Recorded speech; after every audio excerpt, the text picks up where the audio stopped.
Good evening, everybody.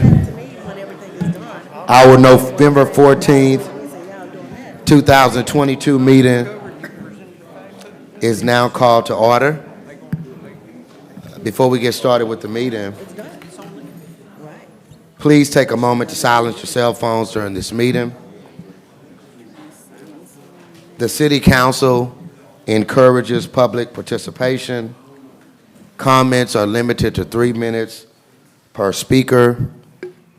However, this time limit may be reduced if there are numerous speakers on a particular item.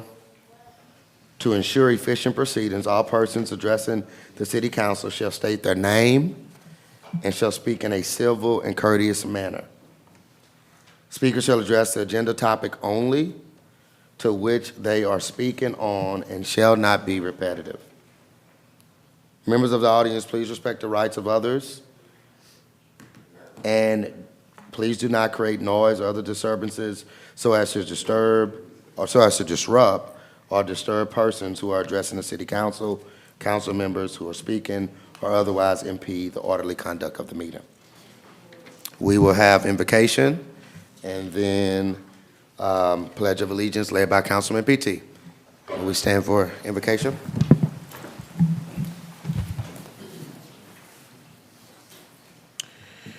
I want to share a prayer that was adapted from Ted Torbeck, Praise for Guidance and Decision Making. Let us pray. Heavenly Father, we come to you today asking for your guidance, wisdom, and support as we begin this meeting. Help us engage in meaningful discussion. Allow us to grow closer as a group and nurture the bonds of the community. Fill us with your grace, Lord God, as we make decisions that might affect the residents and visitors of Natchitoches. And continue to remind us that all that we do here today, all that we accomplish is for the pursuit of truth, for the greater glory of you, and for the service of humanity. We ask these things in your name. Amen. Join me in the pledge, please. I pledge allegiance to the flag of the United States of America and to the republic for which it stands, one nation, under God, indivisible, with liberty and justice for all.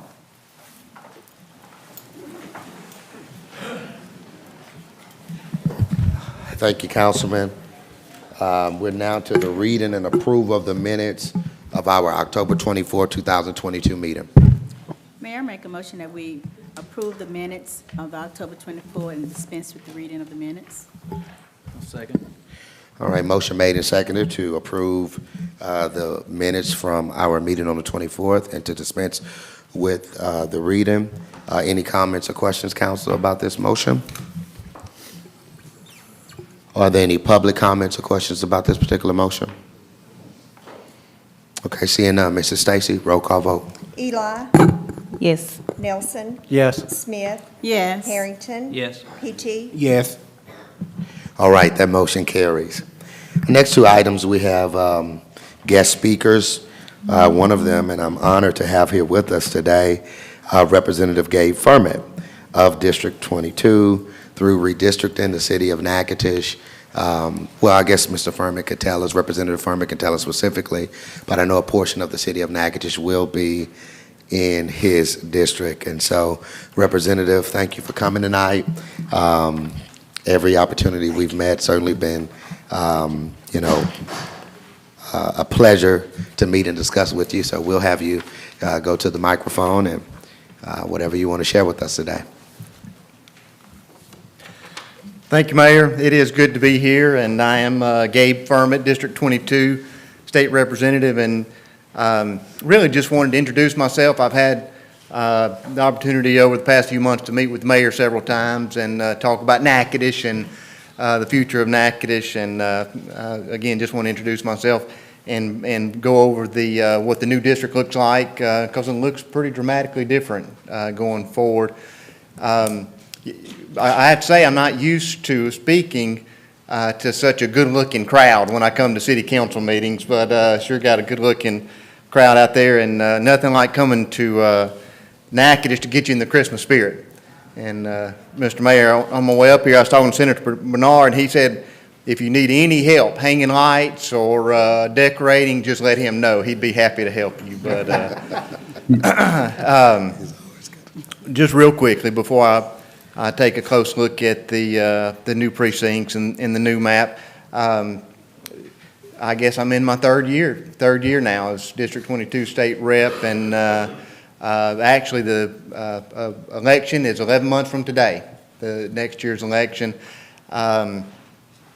I'm not a politician, have never run for office before the election in 2019, and some people called me and said, hey, we want you to be our next state rep, or will you run for office? And I said, hey, I've been praying that God would give me a chance to do something a little more meaningful in my life, and I have enjoyed every bit of it. Now with 2 hurricanes and a pandemic and ice storms and all the other excitement that we've had going on, it's been challenging, but it's been fun, and we've gotten some good things done. So I live in Grant Parish, married to my wife Erica, who's a public school teacher. We've got 3 kids.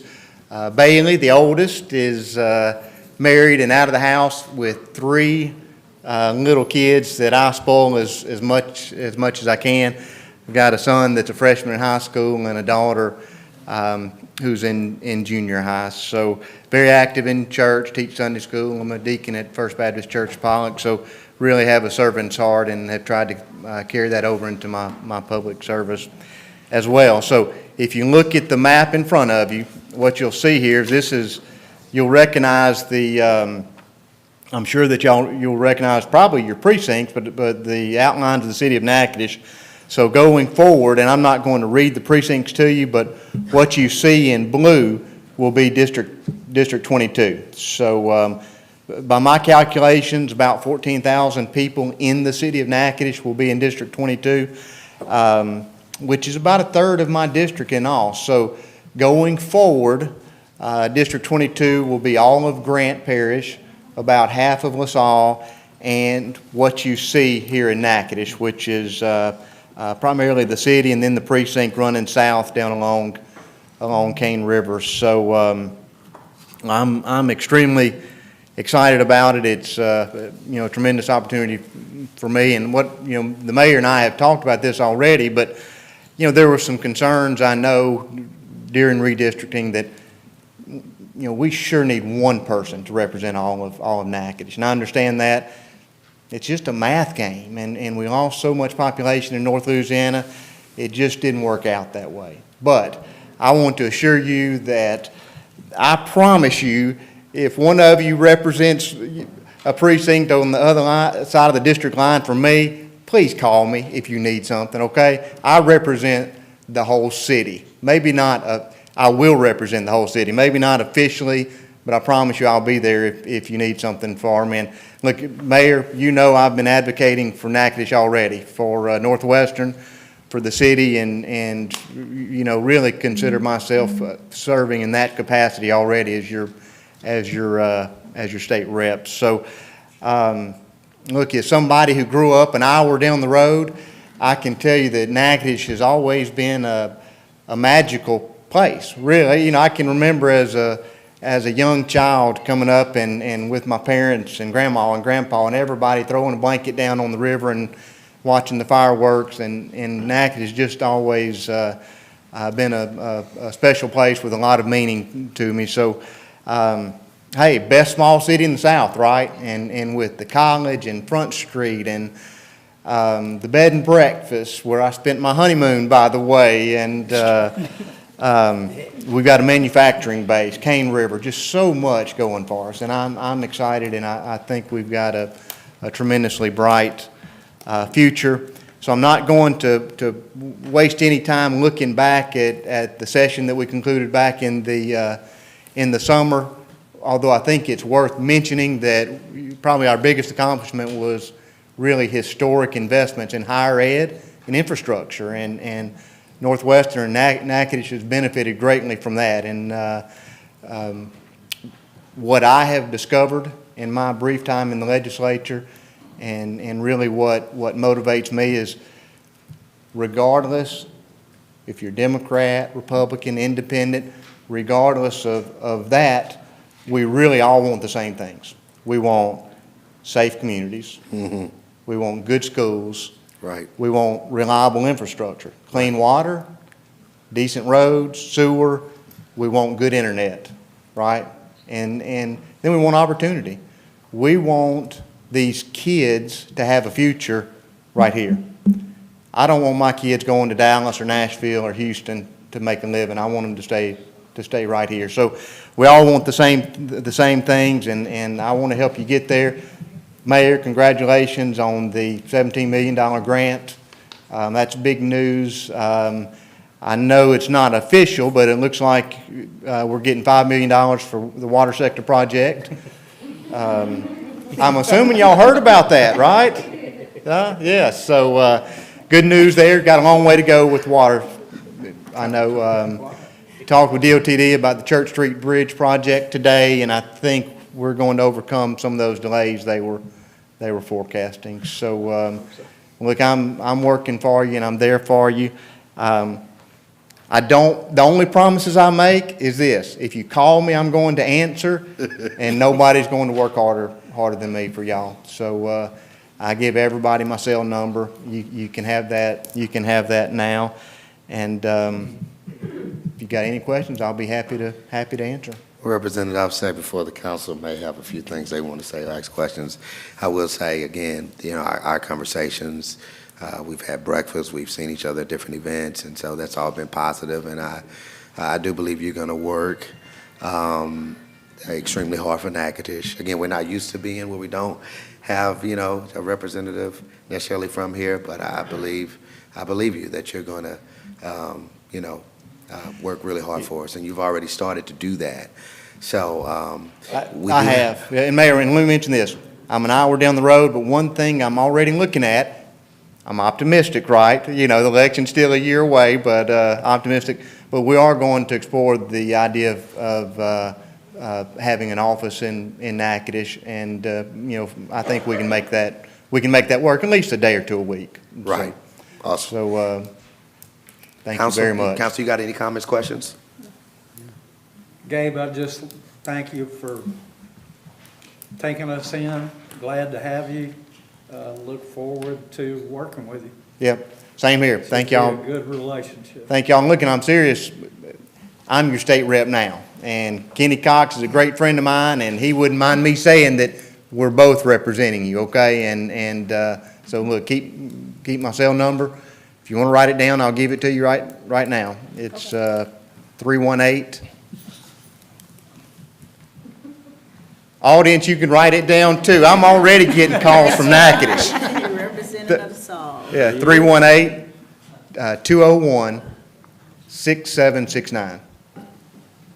But thank y'all very much. Thank you, Mr. Representative. Thanks for driving. We appreciate it so much. All right, certainly appreciate the representative being here tonight. Our next item on the agenda, we have another guest speaker. This is Mr. Bruce Johansson. Bruce, I mentioned his name maybe to you, council, before, but his firm is the one that did the salary study for us, and they just completed the civil service, or nearly complete with civil service. So happy to have Bruce here with us tonight. He's been here physically a couple times. Bruce, can you hear us? I can, yes, thank you. Okay. Well, greetings from Natchitoches. Thank you. Greetings from Fayetteville, Arkansas. We've got a room full, as you can see, of beautiful Natchitoches people, and I've got the city council here with us, and just want you to share with us, generally speaking, the findings from the salary study that your firm conducted for us this year, and in the process of completing the civil service one. Excellent.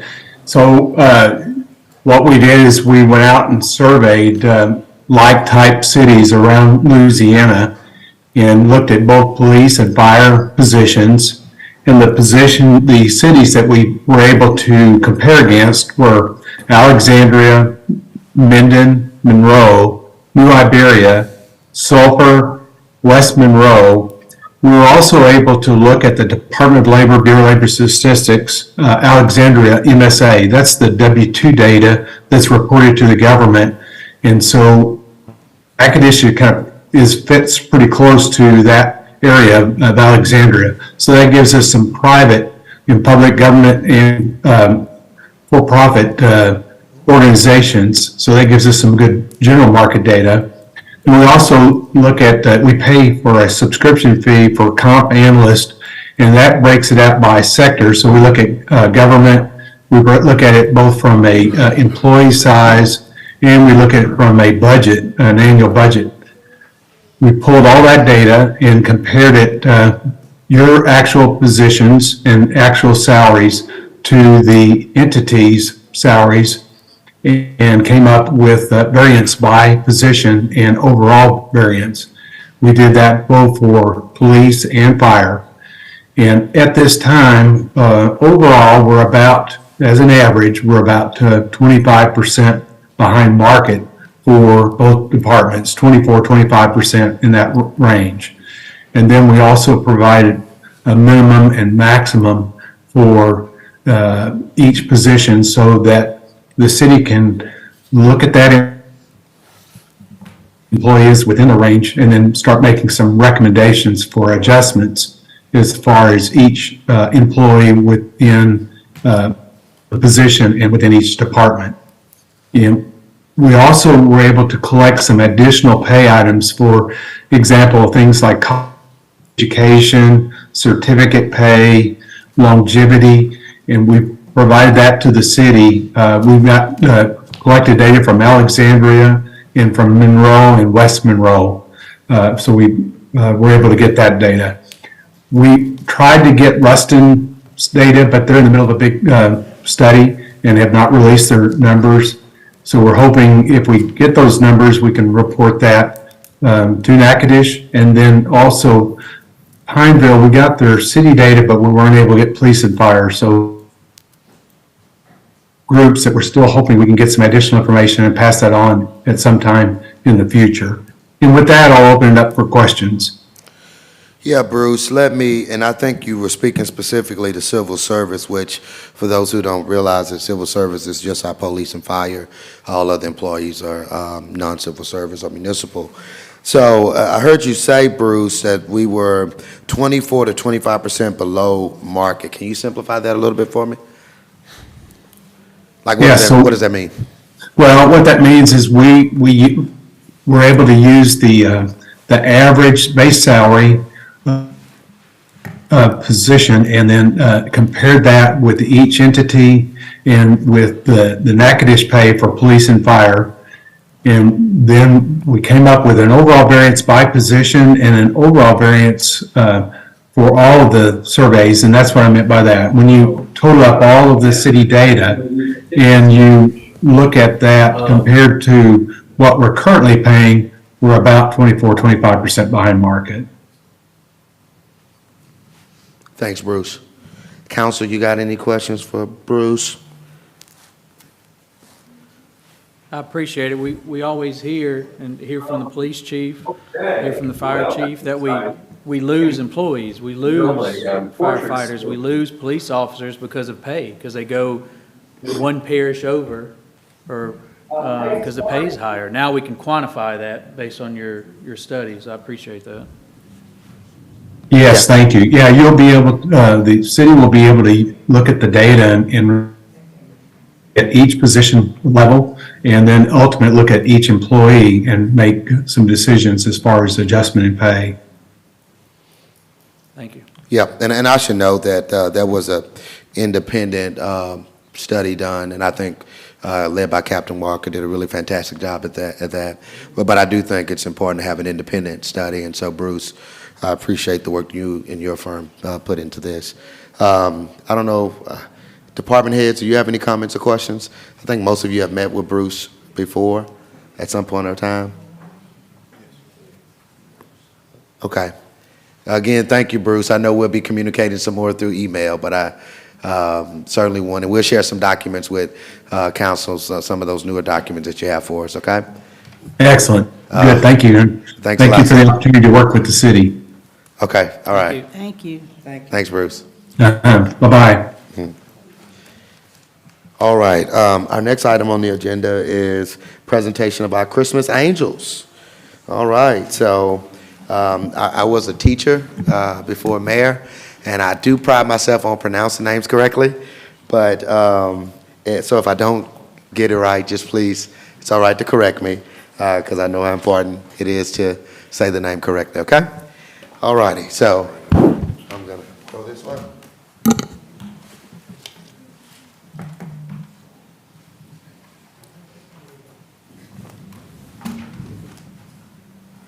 So we have a testing. All right, we have a plaque for each one of our angels, and just congratulations to you, angels. I know it's pretty competitive out there. You all look really great. I know you did great to be to this point, and are excited about the Christmas season coming upon us. So what we want to do, just we're going to call you up and kind of get you to stand to this area until we can get a group picture, okay? All right, so we'll kind of just have everybody stand as they get, maybe whoever the first one is, we'll get you to go down to the end of the countertop until we can get everybody, okay? All right, our first, it just says congratulations. So I'm not going to read this necessarily each time, but it says congratulations on behalf of the city of Natchitoches. And this one is presented to Avery, I want to say Boucher. All right, Avery Boucher, pre-K 2022 Christmas Angel. All right, and this one is related to, this is Matt Anderson's granddaughter. All righty. This is a little heavy, so Grandpa might get you to help him, Grandpa. Hold it for a little bit. It's kind of heavy now. It's not that light. Oh, let's get it. All right. Avery, can you go near Grandpa, just to the end there? All right. Next one we have Ann Michael. Wait, that's not right, is it? Is that? Oh, okay. Ann Michael W. All right. Where's Ann Michael? All righty. Congratulations to you. And the same message it says, you know, congratulations to Ann Michael W. on being a Christmas angel. Okay? Yeah, you want to go to take it?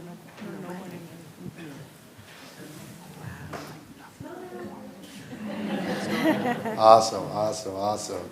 All right, if you would just go by Avery. All right, next we have Chloe McIntosh. Congratulations, Chloe McIntosh. All right. We'll get you to stand right here. What's your name? Caitlin. Stand in front of Caitlin. All right. Is that fine or should we?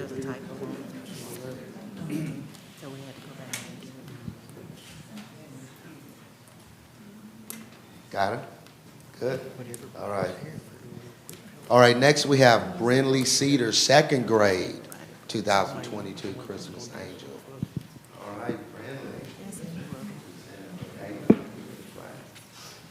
All right, here you go. Guess you need to come over a little bit, or just a little bit?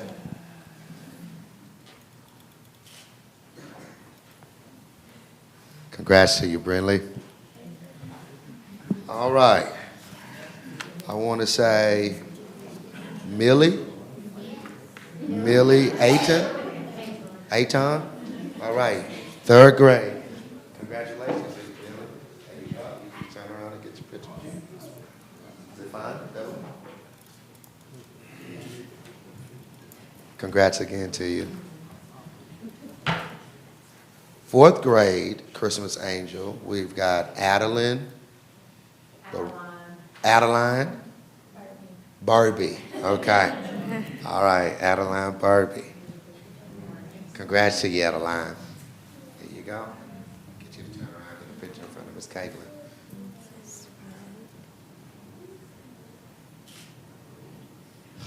All righty. Fifth grade Christmas Angel, Brinley Smith. Brinley Smith. Congrats to you, Brinley. Go.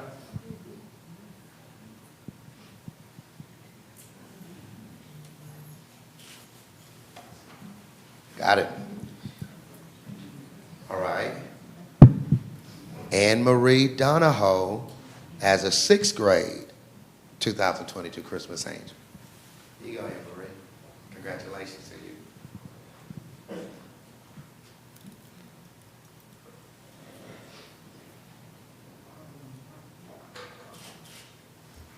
All right. As a 7th grade Christmas angel, Autumn Womack. Congrats, Autumn. Do we need to adjust anywhere else, y'all? You good? All right. And then, last but not least, as our 8th grade Christmas angel for this year, 2022, Sadie Summerlin. All righty. Congratulations to you, Sadie.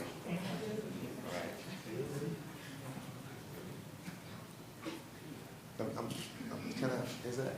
Oh, all right. I'm sorry. Wanted to get it off. All right, can somebody help us kind of get organized real quick so we can get a group picture? Girls, everybody take a few steps to your left. All right. Okay, stop. Now, Lily. Come on, Lily. Hey, Caitlin has done this before. Awesome. Got it. Good. Yes, you hold it back.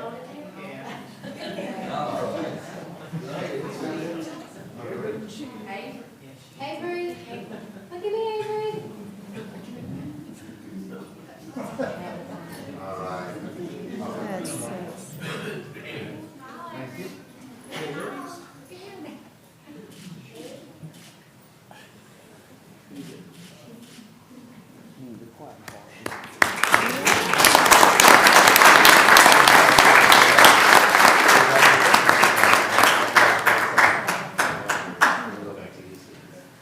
Good to see y'all.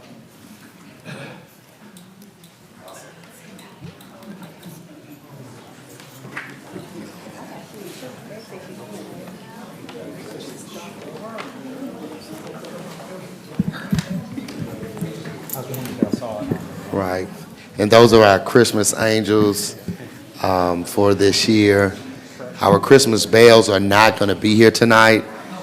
So I think, Ms. Stacy, we're going to do the next meeting, right? Okay. All right. So I don't believe we need to do anything on the agenda. Just skip it, right? Just skip it. Yes. Yep. Okay. Nothing to vote on, yeah. All right. We have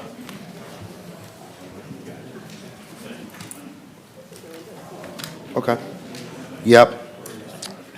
So we're up to under planning and zoning. This is an appeal. Appeal brought by Deborah F. Arnold. And I'm just going to read the purpose.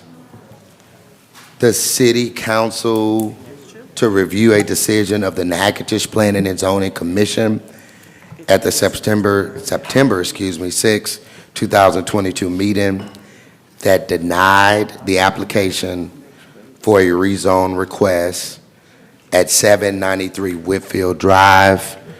And we've got an image of the property here. So what I would like to do first, because I know we've got two sides to this issue, is Ms. Deborah Arnold. Okay, Ms. Deborah Arnold is here.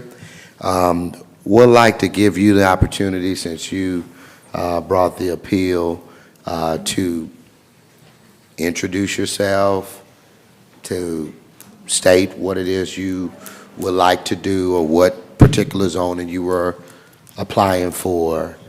And just to do that, then we'll open it up to others in the audience. So, Miss, is it Miss or Mrs.? Mrs. So, Mrs. Arnold. Today it is. It depends on. Oh, okay. Well, look, hey, please state your first and last name, and then that's just for the record, okay? Okay. Even though I stated it already. Okay, that's fine. My name is Deborah F. Arnold. I go by Debbie, so if you hear those interchangeably, it's all the same person. I'm here today because, first of all, thank you for agreeing to put me on the agenda. I know you had a heavy agenda for tonight, so I appreciate it. So I'll try to keep it brief. I'm here tonight to request a review of the application that I submitted for a home that I purchased in St. Clair Estates. It was submitted to the Planning and Zoning Commission on September 6th, but I was not able to be at that meeting, so it was tabled, and actually the decision was issued on October 4th. I applied to rezone just the home from an R1 residential to an R1 residential with a special exception to operate a short-term rental. I went through that process because I thought it was the right thing to do after receiving conflicting information on whether or not that was really even required for a short-term rental. So I did go to the Planning and Zoning Commission, filled out the application, and then it was submitted to the commission for review. We did have some neighbors show up to voice their concerns, which I'm sure you're aware, that's the other side that you'll be hearing tonight.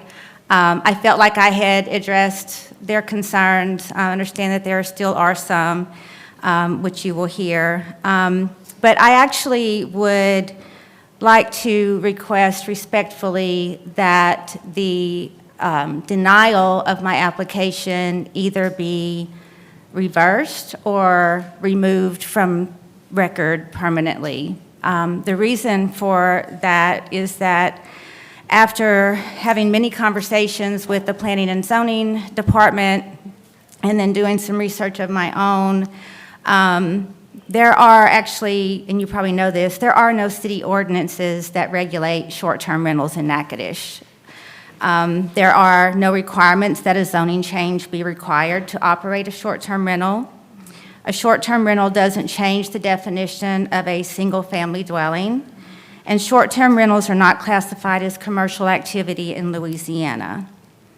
Also, Ordinance 64, Section 2B addresses residential districts where the list of special exception uses requiring approval does not include rentals, whether short or long-term. Could you tell me that one again? Yes, Ordinance 64, Section 2. It's titled Residential Districts, and it's Section B under that. That's based on what I found on the website, so assuming that that is updated there. Also, I've reviewed the neighborhood covenant. I'm assuming I have the current version of that. It also does not address rentals in any way, whether long-term or short-term. There were also other short-term rentals that had been approved by the Planning and Zoning Commission. In fact, interestingly enough, one of those that was approved in September is on Keegan, which earlier today you heard that that is considered a neighborhood with children. So there is somewhat of a precedent set there that there are other short-term rentals in Natchitoches, not just those that are in the historic district. That's kind of short and sweet. What I'm asking basically is that since there is no legal requirement for me to zone the home with a special exception, I would just like for the application to just be null and void and not be a matter of public record that it was actually denied when it wasn't required to be submitted in the first place. Okay. All right. Thank you, Ms. Hay. That's the end of your remarks? Yes. Okay. Thanks a lot. Thank you. What I'll do, Council, because I want to give you, I know you may have questions for Mrs. Taylor, but Arnold. if I can allow, it is Mrs. right now, right? Arnold, yes, Arnold. I said, where am I getting Taylor from? I'm definitely not that person. Yeah, you're definitely not that person. You are Mrs., but Yes, not Taylor. I am Arnold. Mrs., yes. Okay, sorry about that. I think I know a Deborah Taylor. I want to allow, because I have here a note from Mrs. Stedman, want to allow her an opportunity to come speak, and then if there are questions, Council, for either one, allow you to ask those questions after Mrs. So would you like me to Stedman. sit down then? Yes, Okay. ma'am. Yes, ma'am. Yes, ma'am. And again, with the understanding that council may have some specific questions for you, okay?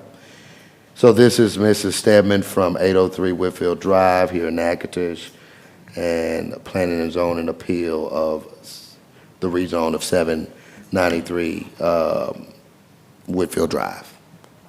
Thank you, Mayor. It's embarrassing to have to follow the Christmas angels. Right, right. Recorded in the office of the. And I'm sorry, Mrs. Stedman, please state your first and last name. I'm I did- sorry. I did. My name is Carol Stedman. I live at 803 Whitfield Drive, Natchitoches, Louisiana. I've been there for 21 years. Recorded in the office of the clerk of court are two restrictions of St. Clair Estates. Both of these documents state clearly that no lot or building site shall be used except for residential purposes. All of the properties zoned in R1 that is identified as a single-family dwelling and are designed to protect the residential character of the area, prohibiting all commercial activities. A B&B, a Airbnb, is a commercial activity. They receive money in exchange for the property rentals. On March 25th, a new business, Fleur de Lis Retreats LLC, was registered with the Secretary of State with a domicile and mailing address at 219 Natchitoches Dam Road in Montgomery, and the agent officer listed as Deborah Arnold.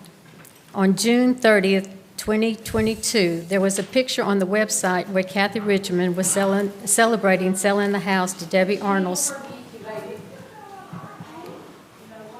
Sorry, I think they're trying to. Stating that there is a house to offer all year round. On July 18th, 2022, Fleur de Lis Retreats advertised the house on Airbnb website. On July 23rd, 2022, a picture of the entire house and a calendar of check-in dates were advertised under the heading Community and listed this home as an Airbnb disaster relief housing, support African refugees, combating discrimination, and so forth. August 18th and August 25th, we received notices of a request by Deborah T. Arnold to rezone Lot 17 of St. Clair Estates, Unit 4, 793 Whitfield Drive, from R1 residential to R1 residential with special exception to operate short-term rentals. Please note, these rezoning requests were received after it was already advertised on the web months prior and before approval from the Natchitoches Planning and Zoning Commission. They did the cart before the horse.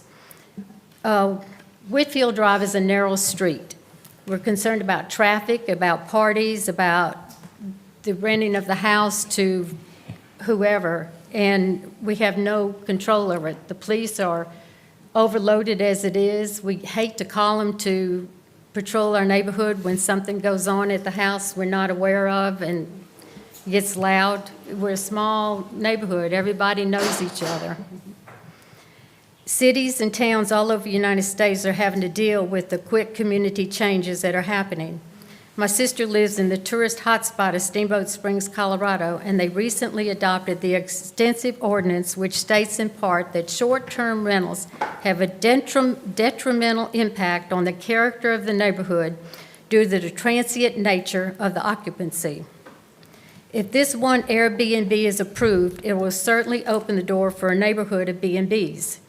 I'm presenting tonight a petition against the rezoning that has been signed by 172 of our neighbors, 172 neighbors who feel strongly against approving the Airbnb at 793 Whitfield.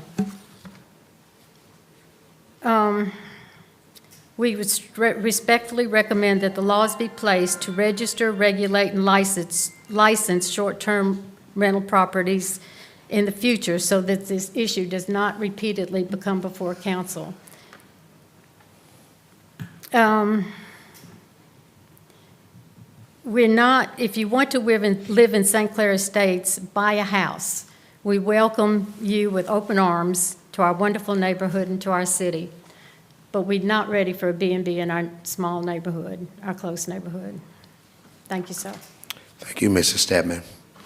All right, council, at this time, I open up to you for comments And if there are particular questions for either Mrs. Arnold or Mrs. Stedman, we can get them back up to the podium, so. I just want to ask Ms. Stedman, is it Ms. Stedman? I'm sorry, Ms. Arnold. Arnold. Arnold, yeah. Ms. Arnold. Can you go there? Yes, go there, please.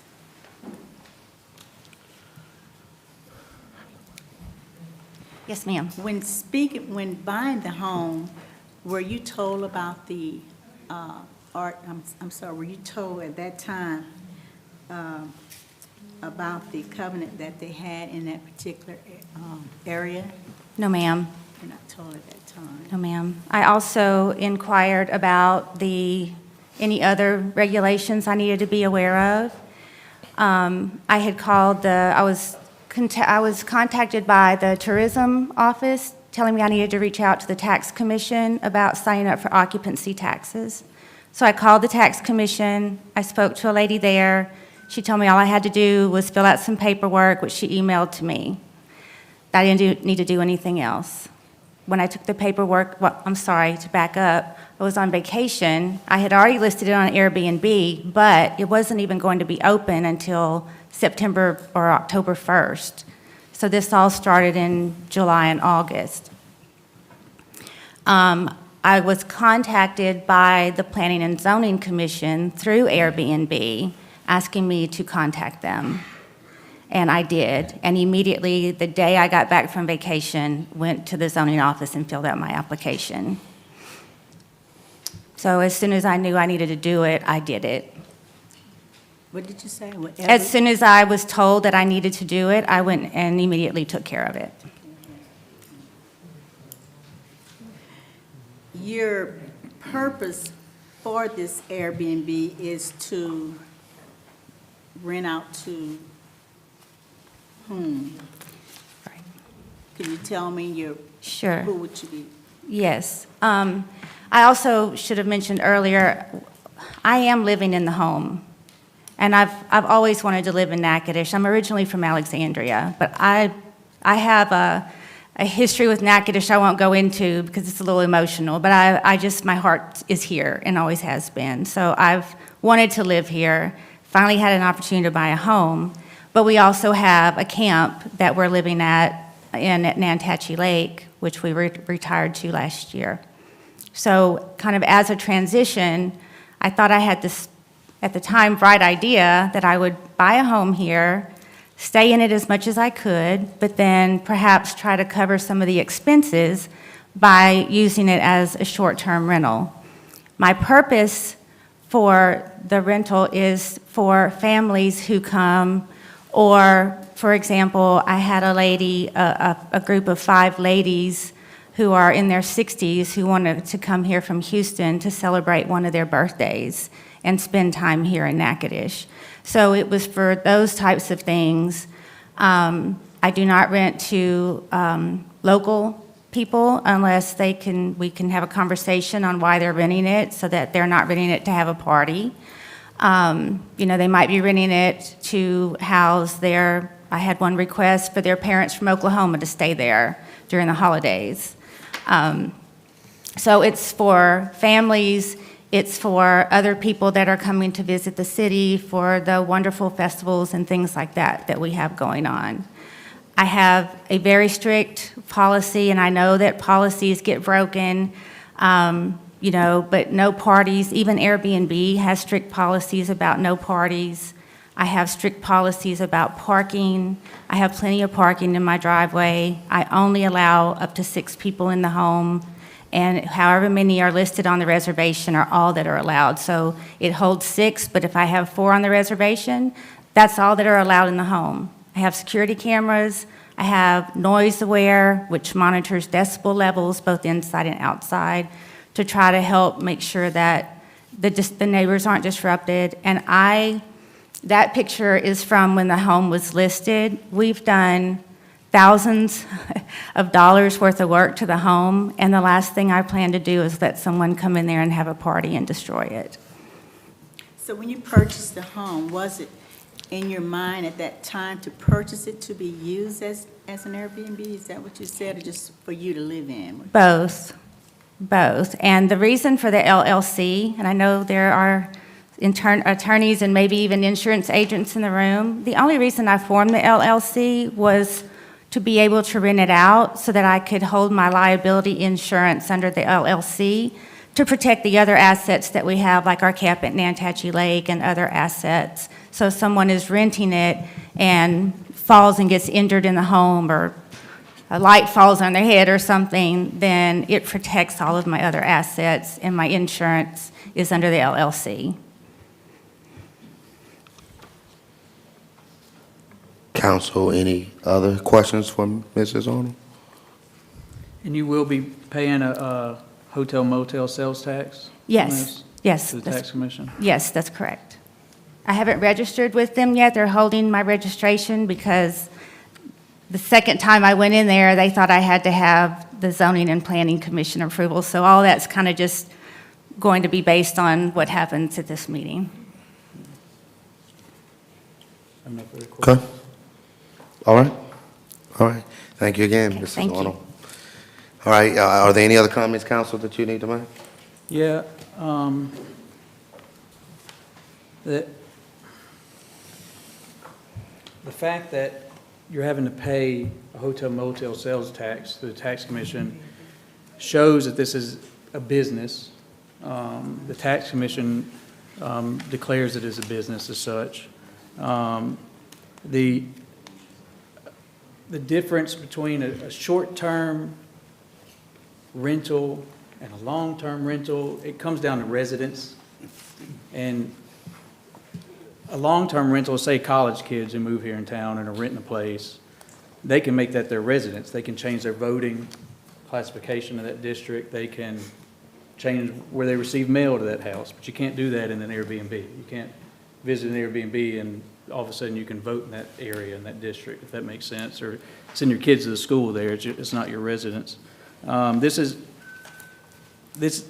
something that's fresh, like in the news. Just last month alone, the entire city of New Orleans banned all Airbnbs, which is, if you think about that, it's pretty shocking. New Orleans, a huge tourist city, banned all Airbnbs.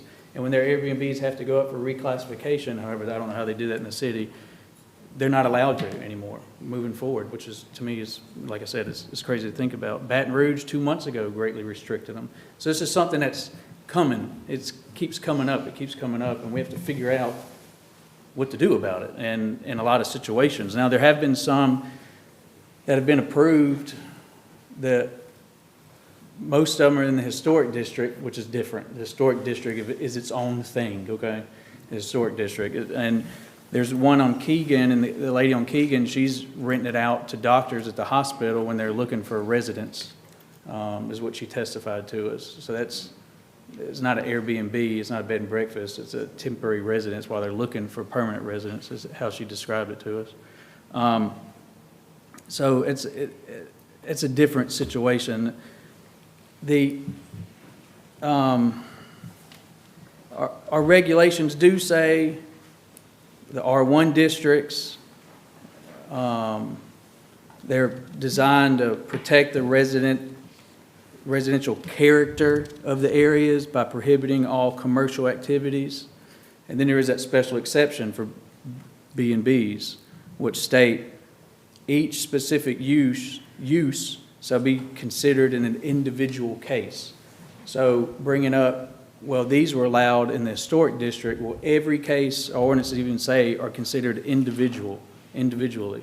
So if one was approved before, it was looked at individually where it's going to be located, what's around it, and et cetera, and how it affects the character of the surrounding areas. A lot of times that character is very subjective. What does that mean? That's come before us before with subdivisions. This is going to affect the character of our neighborhood if this subdivision's put it blah, blah, blah, whatever. That's come before us, and we've had to decide what's the character of it. And a lot of times it's come down to what the homeowners who already live there, they can define their character. How many were against this one, 180? I don't remember what you said, but a lot of them. I don't have a whole list, but that can subjectively define the character of an area. But this is the only time it's ever come before us where can objectively define the character of an area because we have the restriction on the property. There's a restriction on the property that says no lot or building shall be used except for residential purposes.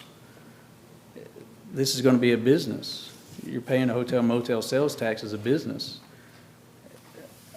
I don't know. I hate that no one told you about the covenant. That should have been something when you purchase the property. It's in the big stack of papers you receive that no one goes through, you know. I've purchased property. I'm even an attorney. I don't read all that stuff. But it's in there. And Unfortunately, it was not in line.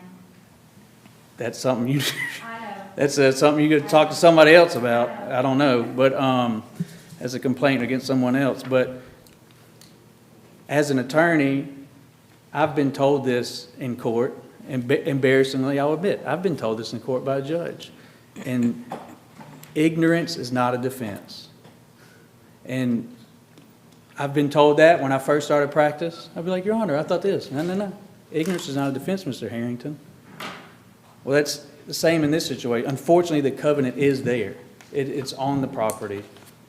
It states it cannot be used for anything other than residential purposes, which our ordinances also back up concerning the character of the property and how it's used. I don't think there's any other way around it. If we allow it, then, to be completely frank, I know the covenants between you and the other homeowners, all in this covenant. You're most likely going to get sued if this is allowed and moves forward by the other homeowners. And you have a contract that you've agreed to stating it cannot be used other for residential purposes. I don't know what else to say. I have a question, Mayor. Miss Deborah, did I pronounce your name, Miss Deborah? So you're gonna basically rent it out to basically if anybody come in for 6 months term, basically that's what you're saying, like from the same amount, or this gonna be like an Airbnb, like for bed and breakfast type, or they just basically serve their own? Yes. Yes, please, Ms. Sarah.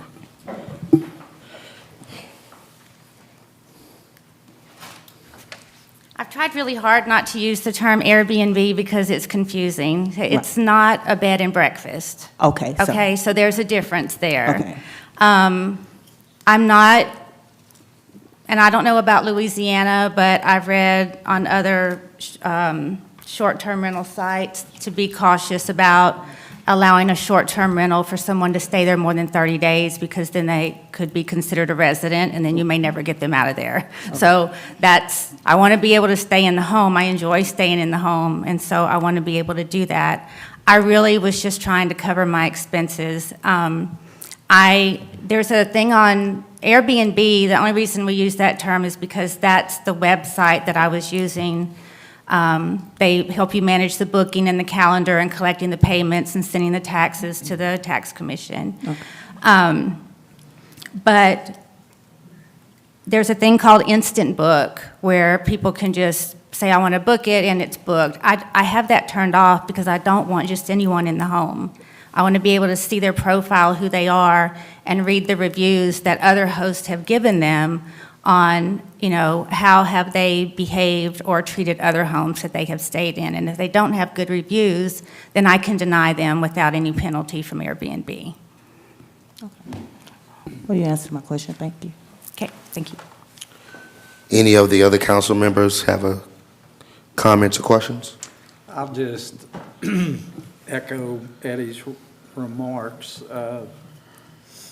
Airbnb is something not new for us, but fairly new, and we're having to work our way into it. Ordinance may not quite be up to snuff, but I go back to the covenant in the subdivision, and it states no commercial. So that separates you totally from any of the other applications that we've had. I know your intent is to protect your property and what have you, but I just think it's a bad fit.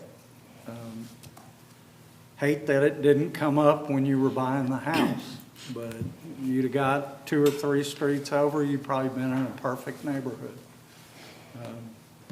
I've looked at doing it with a piece of my property, and I stopped when yours came up because I may run into the same thing.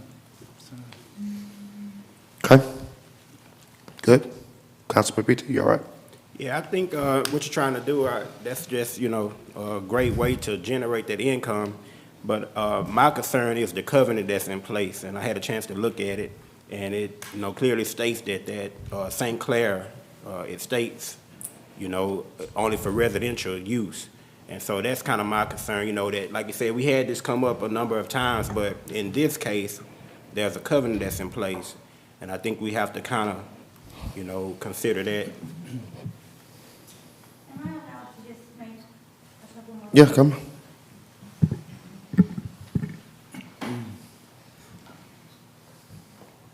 I would just like to make sure I'm clear on a couple of things.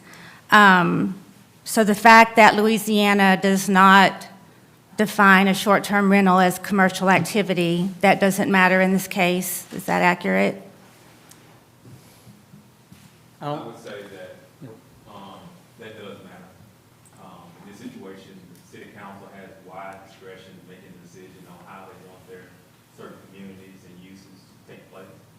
In your situation, it sounds like I'm hearing from the council is that, the covenants clearly outline how they want that community to act, that use to take place. Although the city council is not bound by those covenants, we have wide discretion to make a decision how we want it to take place. Now, if the community don't like the council, let's say they voted in your favor and say, hey, you can use it as a Airbnb, that community can file suit against you to stop you from using it based on the covenants when you purchase the property. And they can be successful, so you get approval from us and lose in court. But I think I'm hearing the council saying that they're recognizing that the community has wrote a document that indicated that type of use was a restriction. So they leaning toward potentially making a decision not to allow the use. I hadn't heard everyone speak, but even for the council purposes, they can decide that they use is allowed. And if the community don't like it, they can file suit against you and vice versa in the situation. But I agree with you that some things are not fine. Right. The council uses their wide discretion. Okay. And are there plans to come up with some kind of ordinance to avoid this kind of confusion for future potential residents that may come into this community? I mean, we need it. We need it desperately. I'm a resident here now, too, so I think that, These it's, ordinances are all in there, yeah, they do need to be yes. I think redone. we greatly need to be worked on. It would definitely help someone in my situation in the future. The other thing, just because I was comparing against the Keegan address, I'm not sure who's monitoring that she's renting to physicians or whatever for the hospital, but if I were to want to do that for the hospital, will that be a different situation that I come back and ask approval for? I mean, because I know I worked in healthcare.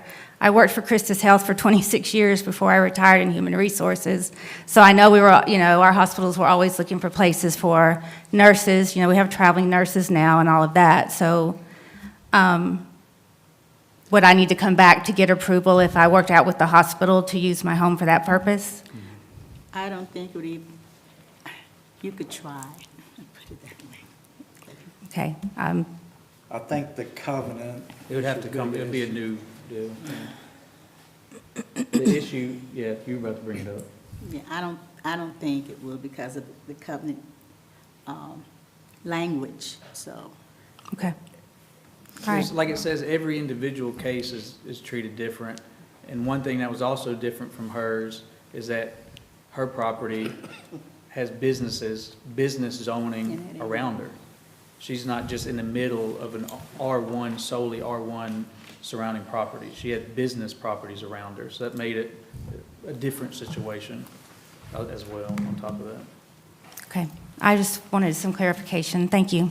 Thank you for your time. I appreciate it. Thank you. Are there any public comments or questions?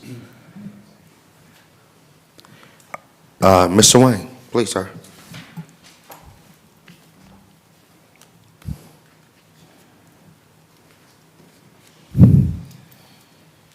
Hi, my name is Wayne Halm, live at 419 Whitfield, and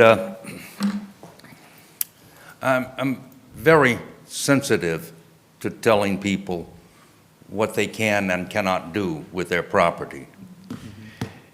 And through attending numerous council meetings, I know that each and every one of you are sensitive to this too, okay? And this covenant, I was not aware of. Evidently, y'all have it in writing, okay? But, she wants to rent the property. And if she rented it to a 2-year lease, I assume that would be okay. Yeah, that's something that's a residence. That's a That's something residence. that wouldn't even come before A 6-month lease, It's a residence. a 1 month. Yeah, I don't know where it ends, the residence ends. I don't You see know. where it's going. And, A weekend or week-to-week rental is not a residence. all right, I wasn't saying a residence. I was saying what's okay for the rent. Because I suspect some properties down there are rented. Okay, and wanted to do that. And want to remind the councilman, I don't need to remind you, that at these planning and zoning meeting, there was an argument tried about majority rules. And they didn't buy it. And it was, the majority of the people in that room wanted it, but that's not the majority of the people in Natchitoches. And so each of you know that. And I know y'all will make a good decision, and I hope something I've said is of some value in reaching that. Thank you very much. Thank you, Mr. Hall, Yeah. for your comments. And I get what you mean about the property, but unfortunately, this is just a small sampling of the many regulations there are on your property. And I see what you're saying, you own a property, no one should tell you what you can and can't do on it, but I can tell Well, you I there's a mean, lot you can and can't do on your property. Yeah, I think there are You can't things have- that you Yeah. would You can't be. have cattle on it in the city limits, for instance. You Right. can't have a car repair shop in the front yard. There's Yes. tons and tons and tons of. Yes, of there are. regulations. Yeah. And, but I wasn't, they keep using this term Airbnb. Well, that, as I understand it, that's a company that does reservations for you. We'll just call it non-residential renting instead of Airbnb. Non-residential rental, another new term to me. That's Thanks. what New Orleans used when they banned it all. Airbnb, VRBO, Yeah. there's all kinds of. The language New Orleans used when it banned all was non-residential rentals. This is what the term New Orleans Council used. Okay. I don't compare y'all to the New Orleans Council. I don't know anything about them, so I don't. All right, thank you very much. Thank you, Mr. Hall, for your comments. All right, we, I just want to make sure that the covenants is not handcuffing the council making a decision. It's just being used as one of the factors. Yes, yes. we've offered comments to the council, to public comments. At this point, we should hear a motion either way, one way or the other. And I just want to be clear, a move to, and we gave all the council this, a move to grant the appeal and reverse the decision of the Planning and Zoning Commission is saying that you disagree with the Planning and Zoning Commission that was made in October. The other option would be a move to uphold the decision of the Planning and Zoning Commission, which means you agree with the decision that was made October 4th. Okay? All right, so at this time, council, we'll hear a motion. I move to uphold the decision of the Planning and Zoning Commission. Second. Motion made and seconded. All right. Council, I don't think you have any more questions or comments. All right, Mr. Stacy, I move to uphold the decision of the Planning and Zoning Commission, which is to obviously agree with what they did previously. That's what we're voting on. Roll call vote. Eli, Yes. Nelson, Yes. Smith, Yes. Harrington, Yes. PT, Yes. All right, that motion carries. All right, moving on to the next item on the agenda, which is proclamation, and it's proclamation number 102, read by Councilman PT. Thank you, Mayor. Resolution number 102 of 2022, proclamation declaring November 26, 2022 as Small Business Saturday in the city of Natchitoches. Whereas the government of Natchitoches, Louisiana celebrates our local small businesses and the contributions they make to our local economy and community. Whereas according to the United States Small Business Administration, there are 32.5 million small businesses in the United States. Small businesses represent 99.7% of firms with paid employees. Small businesses are responsible for 62% of net new jobs created since 1995, and small businesses employ 46.8% of the employees in the private sector in the United States. Whereas 79% of consumers understand the importance of supporting the small businesses in their community on Small Business Saturday, 70% report the day makes them want to encourage others to shop small. Independently owned retailers and 66% report that the day makes them want to shop small all year long. Whereas 58% of shoppers reported they shop online with a small business, and 54% reported they dine or order takeout from a small restaurant, bar, or cafe on Small Business Saturday in 2021. Whereas Natchitoches, Louisiana supports our local businesses that create jobs, boost our local economy, and preserve our communities. Whereas advocacy groups, as well as public and private organizations across the country, have endorsed the Saturday after Thanksgiving as Small Business Saturday. Now therefore, I, Mayor Ronnie Williams Jr., Mayor of Natchitoches, Louisiana, do hereby proclaim November 26 of 2022 as Small Business Saturday. And I so move that resolution number 102 be adopted. Second. All right, motion made and seconded. This is something, council and residents who are here, that we do every year to boost, support of our small businesses here in the city, whether they're on Front Street, whether they happen to be on South Drive, Kaiser, Texas Street, University Parkway, Bossier, Washington Street, whatever street they happen to be on. We want to certainly encourage you all to support those small businesses. I know we do a lot with the big chains and things like that, but as it says here very clearly, small businesses are very important to our local economy, and it's important that we financially even spend some dollars there. So again, this is one of the ones I look forward to promoting every year. And you're going to see some promotional things out. The Chamber's going to do a lot as well, as they do every year, to support this particular day, Small Business Saturday, November 26th. All right. Are there any comments or questions about this proclamation? Love it. All right. Any public comments or questions? Okay, seeing none. Mrs. Stacy, roll call vote. Eli, Yes. Nelson, Yes. Smith, Yes. Harrington, Yes. PT, Yes. All right, that motion carries. Next, I'm going to ask somebody from the council to motion to take ordinance number 66 of 2022 from the table. Mayor, I motion that we take ordinance number 066 from the table. Second. All right, motion has been made and seconded. You remember this was one that was just happened to be just a mistake on our part, so it read differently than what was actually going through planning and zoning. Any questions about that, council, why we need to bring it back from the table? Any public comments or questions about it? Okay, seeing none, Mrs. Stacy, roll call vote. Eli, Yes. Nelson, Yes. Smith, Yes. Harrington, Yes. PT, Yes. All right, that motion carries. Councilman PT, it's on you, ordinance number 66. Thank you, Mayor. Ordinance number 066 of 2022, an ordinance amending ordinance number 64 of 2001 by changing zoning classification of property described as follows. Lot 15, a portion of Lot 14, Block B of Keegan's East Natchitoches subdivision.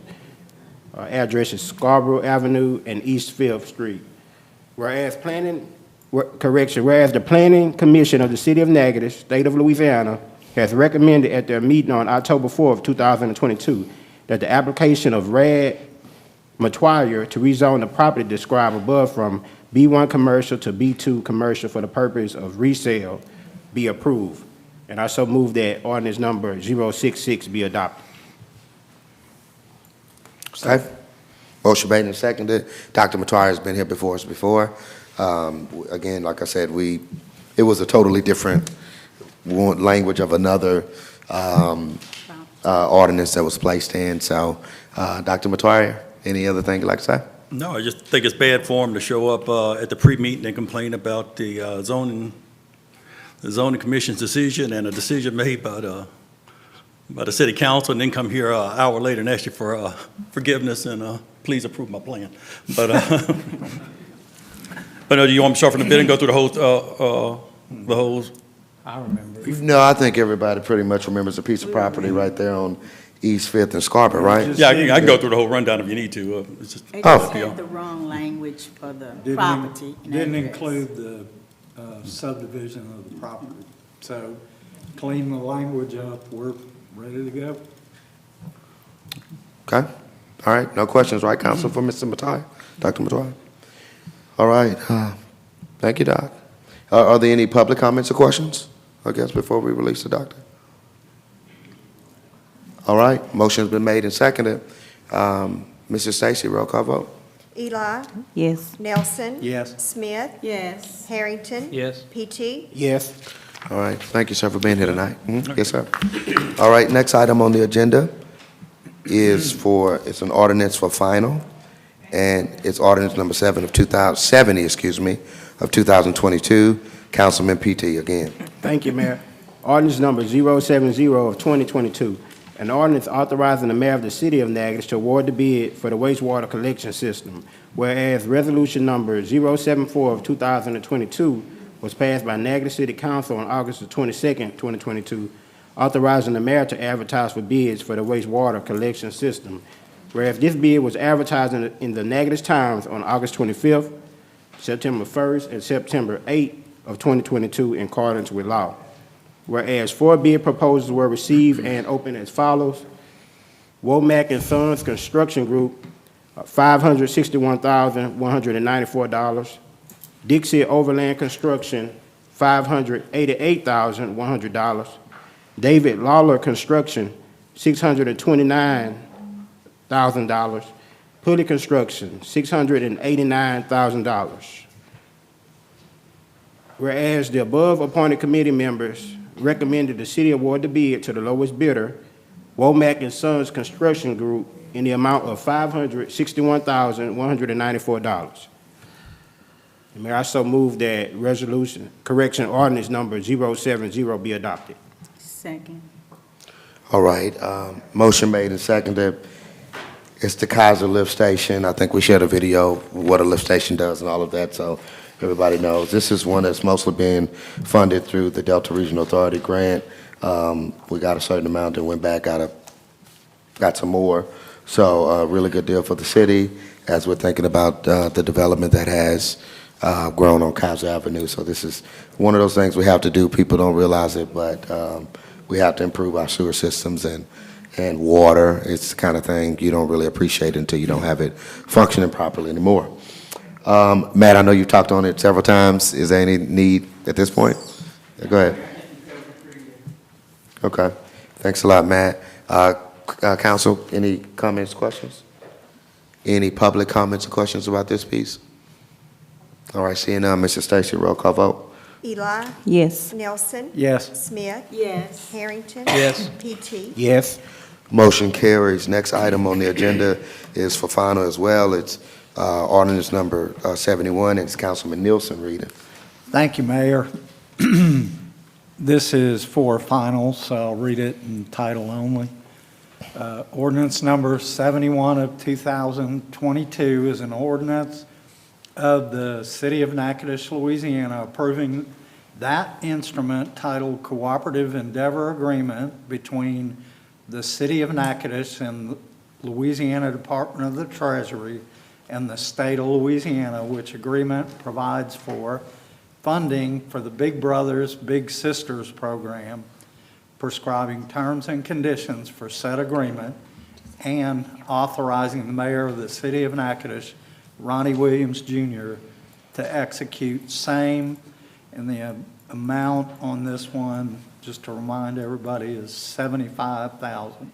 So I move that we adopt ordinance number 71 of 2022. I second. Callie was with us on last week via Zoom. Steve, can you go ahead and cue the video just real quickly? You see if you still got it, you know if you got it. But Callie was here and she spoke about Big Brother, Big Sister through Zoom. I think, again, they've been around for many years, and it's a one-to-one mentorship organization. This is for the first year of operation. Obviously, we would need to come together as a community, to fund it beyond that. But this is going to impact around 50, of our youth. And I think we all can understand that mentorship is something that's greatly needed. Oh, man, I know somebody. Oh, God. We heard it last time. Well, look, I definitely want to share with the city council because somebody's going to watch my video, But no, it's a really good. It just shows you what Big Brother Big Sister does. People can easily Google it. But again, it's a great organization. I'm happy to have it here. I said it once. I said it again. We'll be only the third city in Louisiana to have a Big Brother Big Sister presence outside of Lake Charles and Lafayette. So I think that's really a big deal. Okay. All right. Did we get a motion in a second? Yeah, we did. Any public comments about this particular item, agenda item? Okay, seeing none, Mrs. Stacy, roll call vote. Eli, Yes. Nelson, Yes. Smith, Yes. Harrington. Yes. Peachy. Yes. All right, that motion carries. Next couple items next few actually, are for introduction. The first ordinance for introduction is ordinance number 72 of 2022. Councilman Harrington, read it. Ordinance number 72 is an ordinance extending the city limits of the City of Natchitoches, annexing a 0.405 acre, more or less, tract situated in Section 81, Township 9 North, Range 7 West, Natchitoches Parish, Louisiana. Said tract lying adjacent to and south of Louisiana Highway 6 and adjacent to the existing municipal limits of the City of Natchitoches, and further providing for the fixing of a public hearing, advertisement, fixing council district for same, fixing zoning classification, and providing for an effective date of the ordinance. This is for introduction only. This is the Move property you may have seen on Highway 6. It's a physical therapy. I think it's sandwiched between Cane River National Heritage Area and the Bank of Montgomery, I believe. So they have a request to access the city sewer, be a city sewer customer. Our ordinance state, in order to do that, they have to be annexed in. So we're just following that procedure. Comments or questions, council? Okay. This is just introduced today, so if any questions develop over the next 2 weeks, obviously we want you to ask those. Certainly can reach out to them. 30 days. Yeah, That's right. Because we only That's have right. one meeting in December, so it'll be the January 9th meeting. That's right. You did say that. So it will be, so we got a little more time on this, on annexations. Okay? All right. So certainly we can answer those questions. Next item is also for introduction. It is ordinance number 73. Councilwoman at-large Smith. Thank you, Mayor. Yes, ordinance number 073 of 2022 is an ordinance extending the city limits of the City of Natchitoches, annexing a 2.17 acre, more or less, tract situated in Section 40, Township 9 North, Range 8 West, Natchitoches Parish, Louisiana. Said tract lying adjacent to and north of Louisiana Highway 3278. Together with that area of Louisiana Highway 3278 situated between the 2.18 acre tract and the existing municipal limits of the city of Natchitoches. And this is for introduction only. Council, this is further down Highway 6. There is a map, a geo-portal map is what it's titled in your packet. If you could see it, it kind of shows you where the property is. This is the Hutchison property. And so it's going out toward, before you get to the dealership, so you would turn on LA 504, and it would kind of be right there on the corner, this particular location is. And I've spoken with the realtor, I've spoken, even before the realtor, I've spoken with the owner, and they're asking for, what zoning particularly? I think some type of commercial zoning. They like to entice a restaurant or something like that to come to this particular property. So that's what they're asking about here. So I don't know if there are any comments or questions. University Parkway? Yes, sir. This is right off of University Parkway. It's kind of the service road, if you will. Mhm. It's on the old highway. Oh. Yeah. So, again, to be able to already have your zoning together when they pursue some restaurants. So it's not like they have somebody for certain, but having that, being able to market it as such, makes it more appealing that they've gone through what they needed to go through. So, all right. Again, this is just for introduction, so if there are any questions, certainly it'll be the same process, right, Mrs. Stacy? Yes. That'll be January 9th as well. Okay, so not the next meeting, but January 9th. All right. Next item on the agenda, of course, introduction. It's ordinance number 74 of 2022. Councilman Nielsen. Thank you, Mayor. Ordinance number 74 of 2022, an ordinance authorizing the mayor of the city of Natchitoches to award the bid for wastewater collection system rehabilitation, Grandy Core and Mill Street Lift Station project, bid number 0646, whereas resolution number 28 of 2022 was passed by the Natchitoches City Council on April 11, authorizing the mayor to advertise for bids for wastewater collection system rehabilitation, Grandy Core and Mill Street Lift Station project. And whereas this bid was advertised in the Natchitoches Times on April 14, April 21, and May 12 of 2022 in accordance with law, and whereas 4 bid proposals were received and opened as followed. Bid number 1, Dixie Overland Construction LLC in Sibley, Louisiana, $497,485. Womack and Sons Construction Group, Harrisonburg, Louisiana, $512,377.85. Petron LLC out of Alexandria, Louisiana, $593,660.33. And number 4 is Pulley Construction Incorporated, Benton, Louisiana, for $721,000. And whereas above appointed committee members unanimously recommend the city award the bid to the lowest bidder, Dixie Overland Construction LLC, in the amount of $497,485. And now therefore be it ordained that the Honorable Ronnie Williams, Jr., Mayor, is hereby authorized, empowered, and directed to sign any and all documents necessary for acceptance of the bid. And this is for introduction. Matt, any comment here?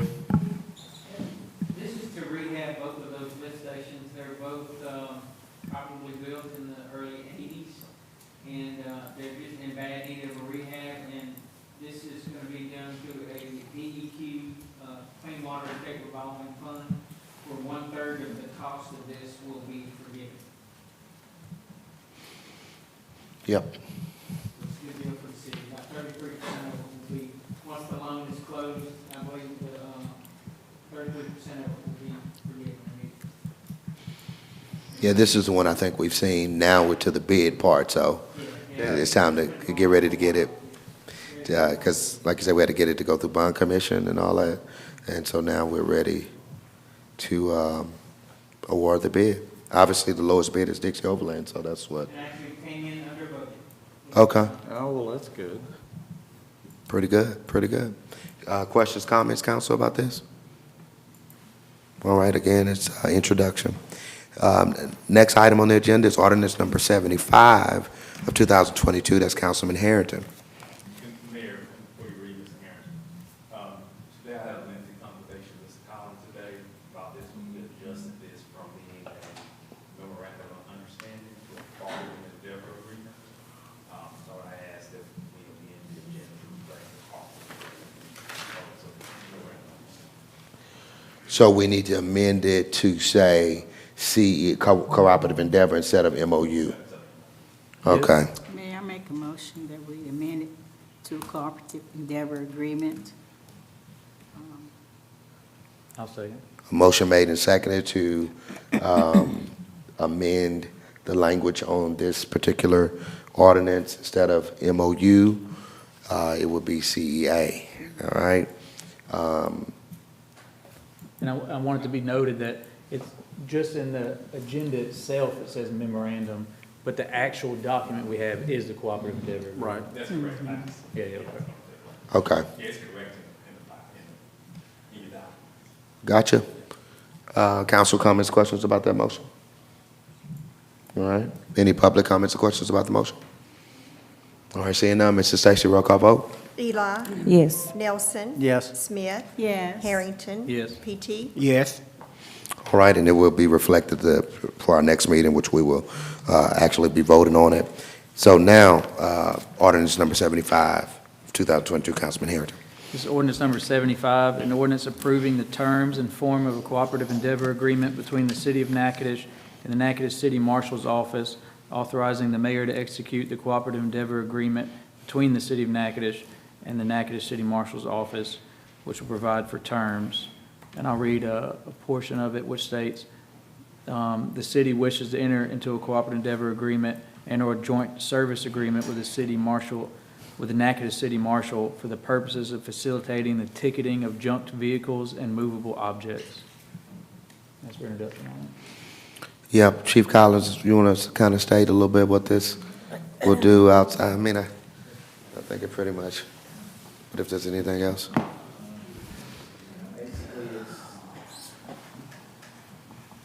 Basically, it'll just give us additional manpower to be able to go ahead and start tagging vehicles. Since 2015, we had some difficulty enforcing the junk vehicle ordinance. With this, we'll be able to have the manpower necessary to start tagging and putting the required notification on the vehicle notice. And then, of course, certified letters will be sent to the property owners so that the appropriate steps can be taken to get in compliance with the city ordinance. If they don't, we'll have the other component of it where the tow vehicle comes and removes the vehicle from the property and takes it to a facility, a lot, where it'll be stored for a period of time. They still have time, the interest of the public, to take steps necessary to get their property back and make sure that they're in compliance with the ordinance. If for some reason they choose not to follow those steps, then the other portion of that ordinance would be that the wrecker could apply for that property. Okay. So this is the marshal's office helping in the tagging of these vehicles? Yes, sir. It's definitely, it'll give us the opportunity to have that extra manpower out there because there are so many vehicles that have accumulated over the past 7 years. And it'll give us the opportunity to get those vehicles tagged, get it addressed, give the public the opportunity to fix the issue. The main concern is just getting those vehicles that are causing blight in these neighborhoods taken care of. Yep. All righty. Council, you got any questions? Oh, Alex, you first? Yeah, not any questions, but yeah, after speaking to Mr. Collins, he know the process. He's been doing this for a while. It kind of cleared it up how it goes and what need to take place. That's why I changed it from an MOU to the cooperative endeavor agreement. The city's not expending any extra money, but the marshal's office will help us ticket those vehicles. Okay. Councilwoman Laura Smith? I have a question. As council, we get a lot of calls all the time about junk cars and other things also. But my question is, a lot of people have a lot of these junk cars in their backyards also. I know there's an ordinance against being in the front yard.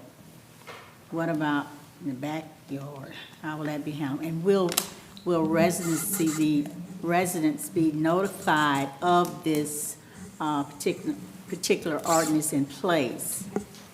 Yes, ma'am. The ordinance requires that a certified notice be given to the property owners of their violation. If a notice is affixed to that vehicle, with it being in their backyard, depending on the zoning, because there are restrictions with a residential property, they're in violation and they're trying to, I heard you say that part. So- I'm saying, will something go out into the newspaper so people will be aware that this ordinance is in place? Not to the ones who who are against the violation of it.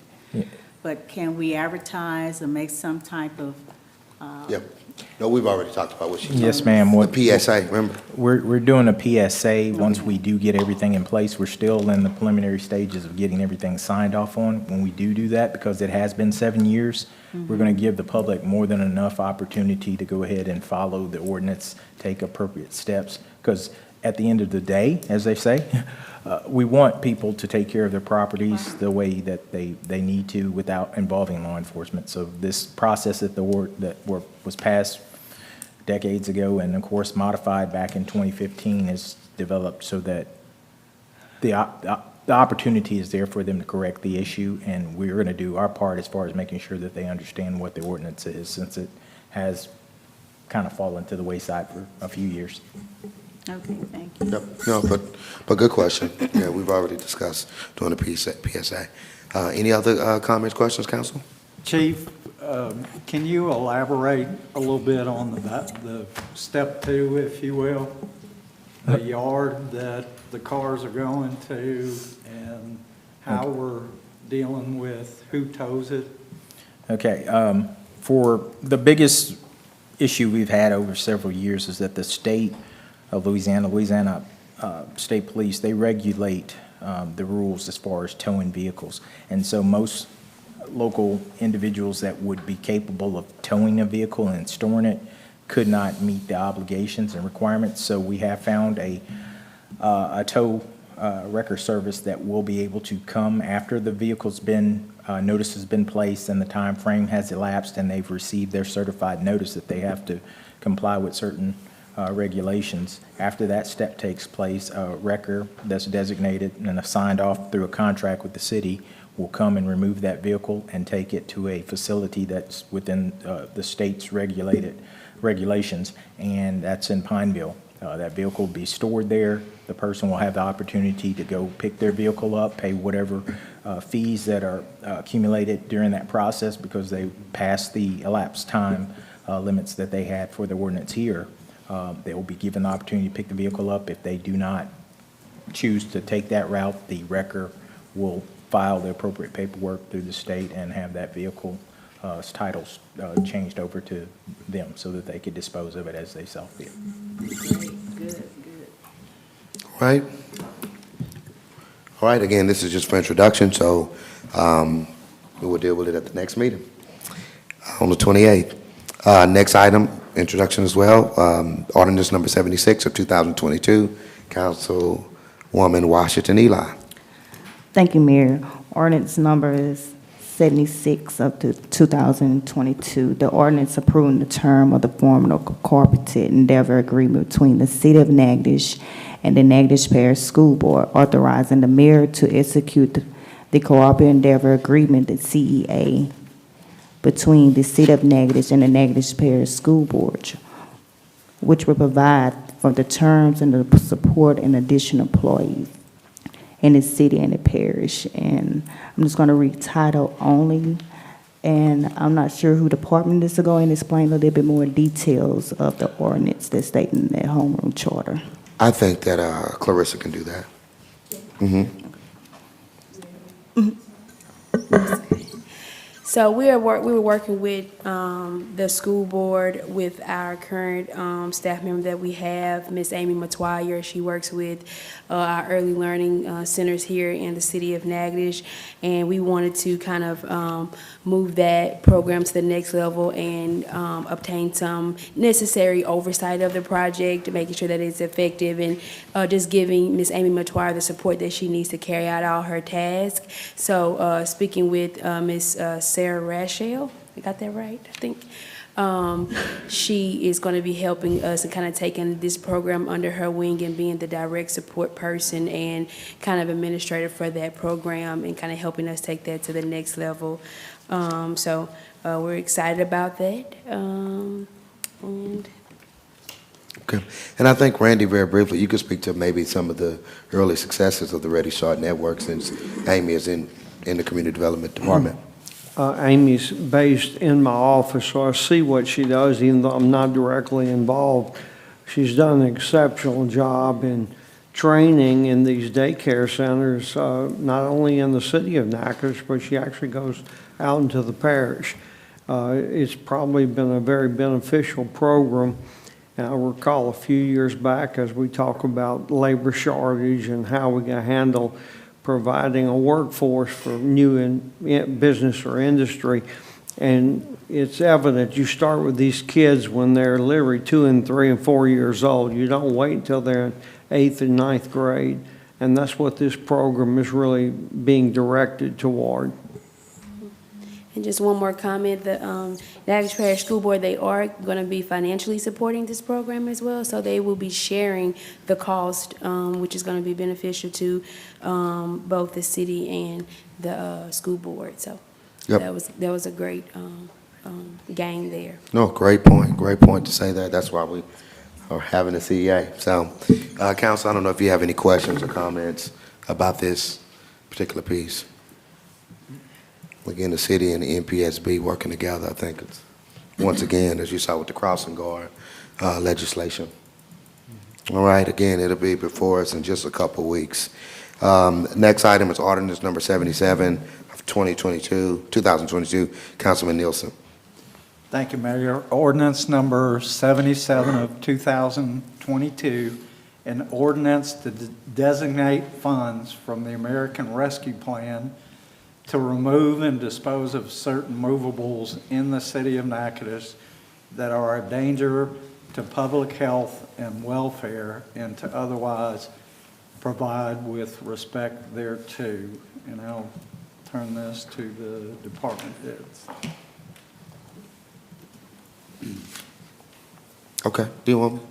Oh, so this is an agreement with, so one of the issues we've had, you heard Chief Collins mention about 7 years, one of the issues is to get people to, records, fine and reliable records to tow these vehicles somewhere. Some of the council, we've talked about it, Councilman PT, you've been on it, Councilwoman at-large Smith, you've talked to several people, and it's, it seems like we'll get somewhere, and then it won't quite work for us. So this gentleman, as Chief Collins mentioned earlier, will be driving from Pineville. So this is to, use some of those funds to basically help with the fuel costs that he'll be incurring. We know how fuel costs have risen over the last few months. And we know that they don't get their money until the back end. I'm saying 30, 60 days after because the vehicles go through a process before they can actually own it and monetize those junk vehicles that they'll be pulling from the yards around here. So that's what that's about. So it is a not to exceed amount, I think, of $15,000. Yeah, Is well, that the as it's written right now, it's 10,000. 10,000, okay. But I think we are going to make that correction on our next meeting to bump it to 15,000. I think that was kind of what we agreed upon. Okay. Yeah. Okay. So there will be a not to exceed amount. Not to That's exceed, just yes. what I wanted to make clear. Comments, questions? No, it's just a question. It says, whereas the offer appropriated $15,000, so We won't use that whole 15? No, it's up to that amount. The way it's written, it's $60 per trip for the wrecker, and I think he can get 2 vehicles per trip. So in my quick calculations, that's about 250 trips, 500 cars. So that's Great. kind of what we're Save some looking money. at, yeah. It's a lot. Yeah, it's Yeah. a lot, so not sure if it'll reach that much. I don't know if we have that many sheets, but No, we wanted to ma'am. make sure that we, gave it a good supporting fund, because we know that it's important, but I don't think that we'll exceed that. Yeah. I think that it'll be a self-correcting issue, because when the public, the ones who are their main violators, when they realize that the city's taking a stance to actually do something with this and move those vehicles, and it becomes a cumbersome task for them to go to Pineville, get it, and do that, I think that that's going to motivate those other people that are slow to follow the ordinance. I think that we'll see that everyone will kind of start getting in compliance. No different than when we start to demolish some of the properties that have gone outside of the allowance for the ordinance. And that motivates people to get the properties into a good state. Okay. All right. I hate to have to go to Pineville, but I know we did try to meet with someone here Several times. We've met with Yeah. them, but it's pretty hard. So we've been almost for 2 years now, on and off with different entities. So to say we've got an entity that has the land and the fencing and all the things you need, and the willingness to do it, yeah, we need to jump on it. So again, it's just for introduction. So any other comments or questions, council? All right. Okay, seeing none. Seeing none, okay. Next item on the agenda is ordinance number 78 of 2022, and that's Councilwoman At-Large Smith. Okay, I had it. Thank you, Mayor. Ordinance number 78 of 2022 is an ordinance approving the acquisition of a tract of land situated at 202 Williams Avenue from Felix Piro III for the total consideration of $145,000, authorizing the mayor of the city of Natchitoches, Ronnie Williams Jr., to execute a cash sale deed on behalf of the city for the acquisition of the tract, and further authorizing the mayor of the city of Natchitoches to enter into a cooperative agreement with the Cane River Waterway District related to the development of a park on Cane River Lake at 202 Williams Avenue, and to execute any and all other related documents that might be necessary and proper to provide for advertising and savings clause. And this is for introduction only.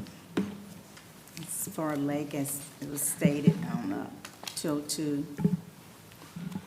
Yeah, and I don't think we have an image, but you may have seen, if you've gone down Williams Avenue at Williams and Kaiser, next to Edward Jones, I think it is. Yes. There is a piece of property that was for sale. And actually, Councilman Nielsen came to me with an idea, and then we started an email chain, and that's kind of how we got to this particular point. Ed reached out, and I would say about this, so this would, and Ed, I want you to speak to what all the residents will be able to do here. But I will say, we've been going through a master plan process. I think there have been some really great ideas. It's going to be a community meeting where everybody could see what's being discussed. But this is actually one of them that we talked about in an effort to give people more access to Cane River, besides where we typically have it, which you see here on the riverbank, but to give some more access there. So speak, Ed, kind of to what would this allow residents to do? Okay, this is, kind of like a pocket park, and I'll compare it to the one on Jefferson Street where the cleaners was. It's really a simple park. It's a parking area, a pavilion, and just a, kind of a nice place to relax or, have lunch. So this area will have a small parking lot up by Williams Avenue, part of the lot. Then there will be an ADA access trail paved all the way down to the river. And along the river, there'll be a promenade built, there'll be a seawall constructed, and then on the back side of the seawall, kind of like you see in the picture downtown, there'll be a promenade, and it will be accessible for, people for, whether they're handicapped of some sort in a, wheelchair, motorized scooter, and they'll be able to fish off Cane River right there off of the, off the back side of the lot. There will be a pavilion that will be built similar, to match all the other pavilions like you've seen in the other parks, same style. And this is in, with the cooperation of the Cane River Waterway Commission. They have their meeting tomorrow, and this is contingent upon their vote. But we've seen a lot of support. I think it'll go well. And this is an amount, they'll reimburse the city for the entire cost of this lot, and the total, as well as the total project, up to $500,000. So it'll be a lot, something that open to the general public and, everybody can use, and it'll be a very accessible park. Okay. Pretty good description, Ed. Any comments or questions, council? All righty. And just so we know, when we vote on it the next meeting, we'll offer comments or questions from the public. All righty. Next item on the agenda, introduction, is number 79, 2022, Councilwoman Washington Eli. Thank you, Mayor.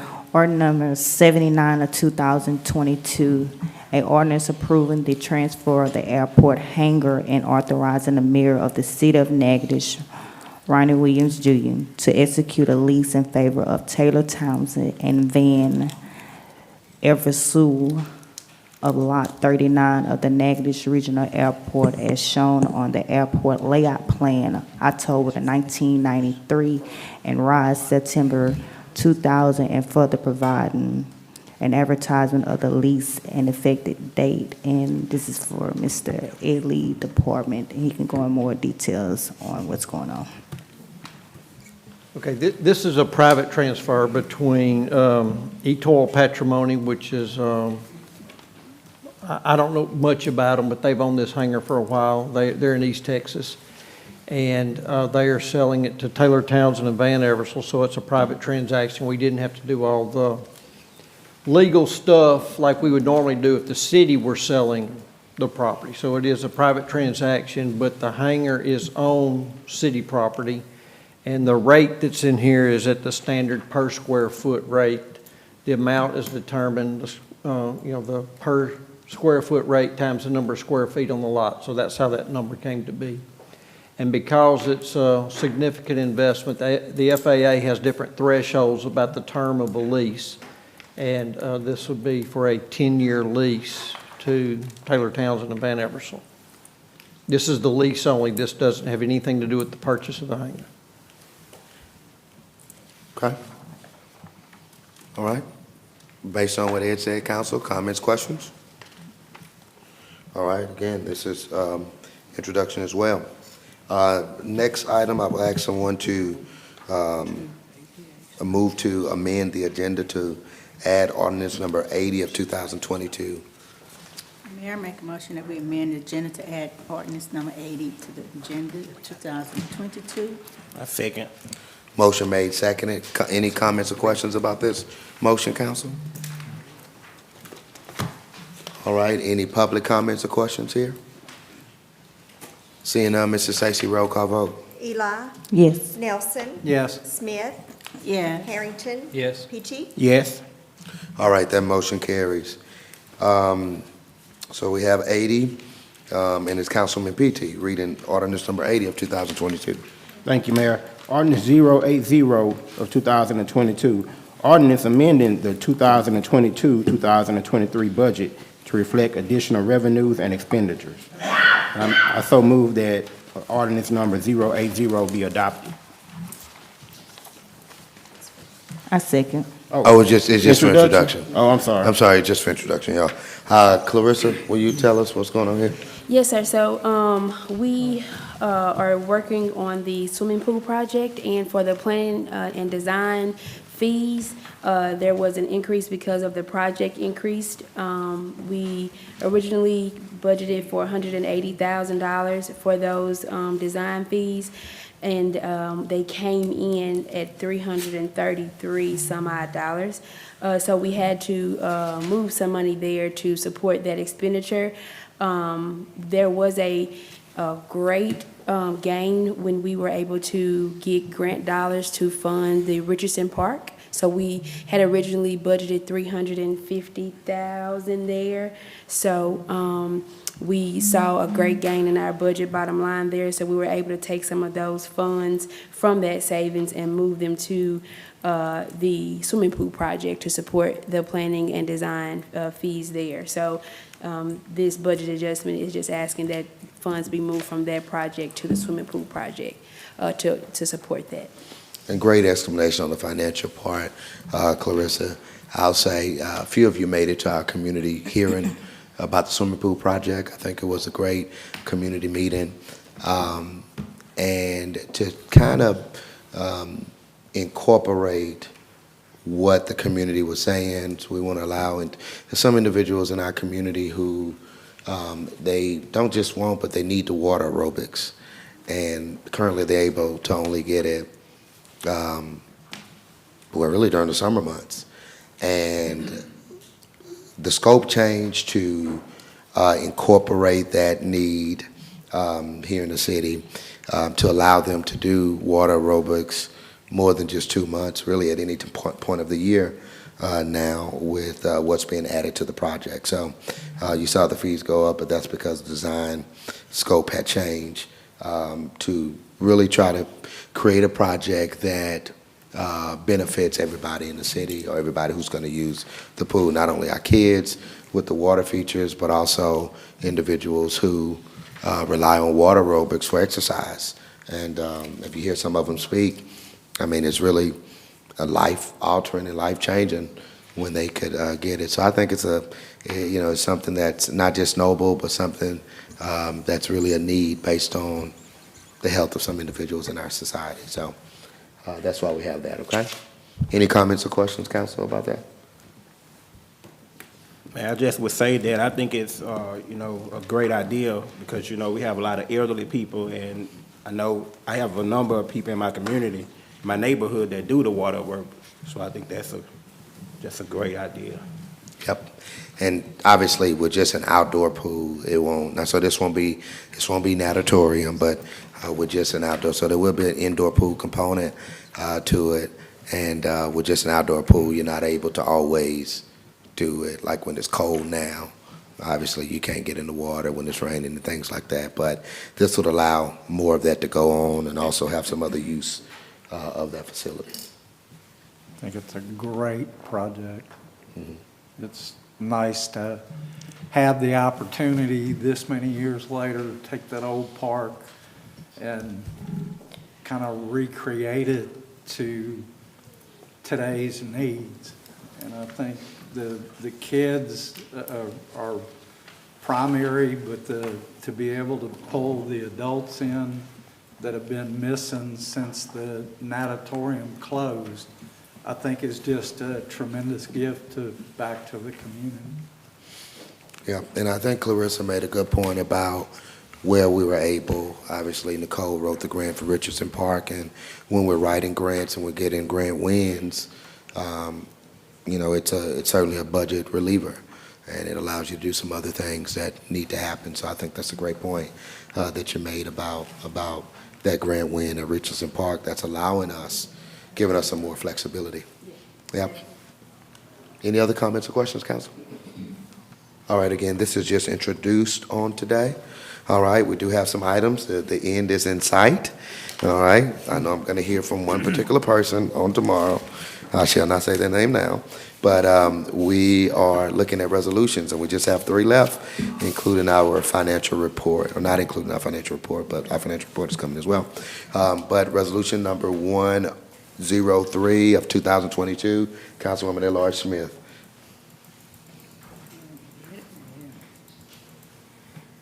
Okay. Guess this is it. So much on here. Resolution number 103 of 2022 is a resolution authorizing the mayor to execute a certificate of substantial completion to the contract between the City of Natchitoches and Regional Construction for runway 725 and taxiway B1 reconstruction at the Natchitoches Regional Airport. This was bid number 0636. And whereas this work has been completed, and whereas a substantial completion inspection has been performed by KSA engineer Jonathan Farmer and a representative of the City of Natchitoches, and they find the project to be complete. Now therefore be resolved by the Council of the City of Natchitoches in legal session convened that the Honorable Ronnie Williams, Jr. Mayor be and is hereby authorized, empowered, and directed to execute the reference certificate of substantial completion for Regional Construction, Inc. So this is for approval, of Resolution 103 of 2022. I second. All right, Ed, is there anything else besides, I mean, this is just at the end of the project, anything else? Yeah, it's a formality to close out the project and start the 45-day lien period for the contractor for the retainage that we hold. We've been holding for the contract for the project. The photo that's up there, actually, you can actually see the project itself. That's a new photo. You can see the runway that runs parallel to Chaplain's Lake. That's all been milled up and redone, relaid, and repainted. You can see the new striping on it. So that's this substantial completion? That's correct. The parallel to Chaplain? Okay. That's right. And then you can see the four hangars that back up to Chaplain's Lake. If you look real close between the hangars and the runway, there's a taxiway. It is brand new. That used to be nothing but grass. That was a safety aspect of the project.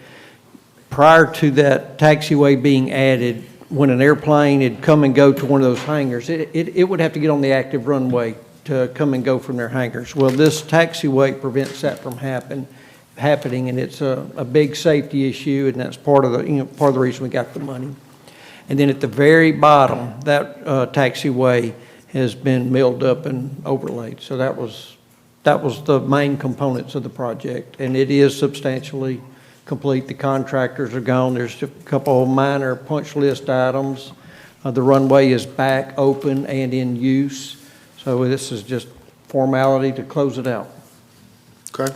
We have a beautiful airport, and It's a good apparently picture. our man running it out there, Mr. Cooper's doing a great job. So we've been gotten. He does. He treats it like it's his recognition for own. that. He's very Yes. serious about the airport. Airport Manager of the Year? Yeah. Right. Great job. That's correct. And we got Airport of the Year. Airport of the Year. Well, Airport of the Year and Airport Manager of the Year, and that was from two separate organizations. Okay, Wow, great. that's Pretty impressive. pretty big, pretty big. Awesome. Natchitoches on the move. Got any questions, council, about that? Any public comments or questions about the substantial completion to the airport work, recent airport work? All right, seeing none, Mrs. Stacy, roll call vote. Eli. Yes. Nelson. Yes. Smith. Yes. Harrington. Yes. PT. Yes. All right, that motion carries. Alex, am I motioning here?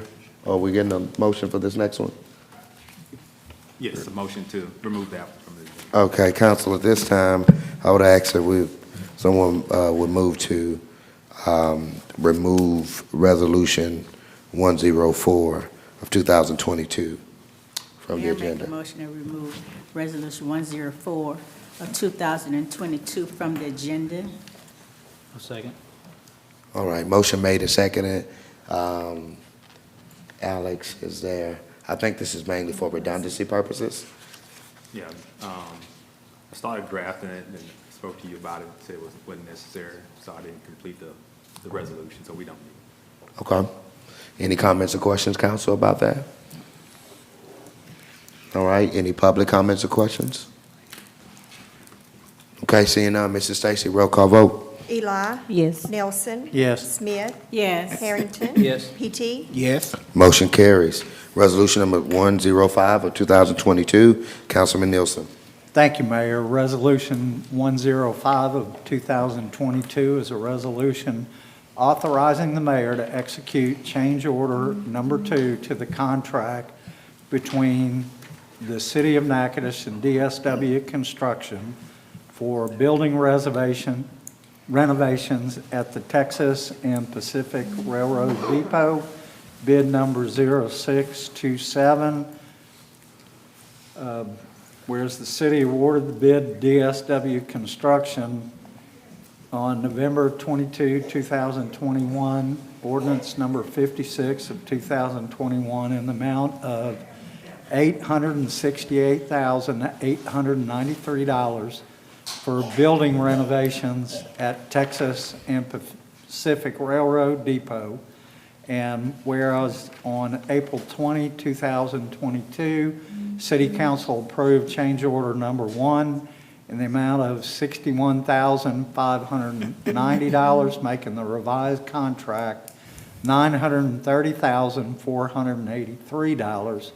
And whereas on November 8, 2022, contractor issued change order number 2, fully described in attachment A, and whereas the contract sum will be increased by this change order number 2 in the amount of $143,304.59, and the revised contract total will be $1,073,787.59.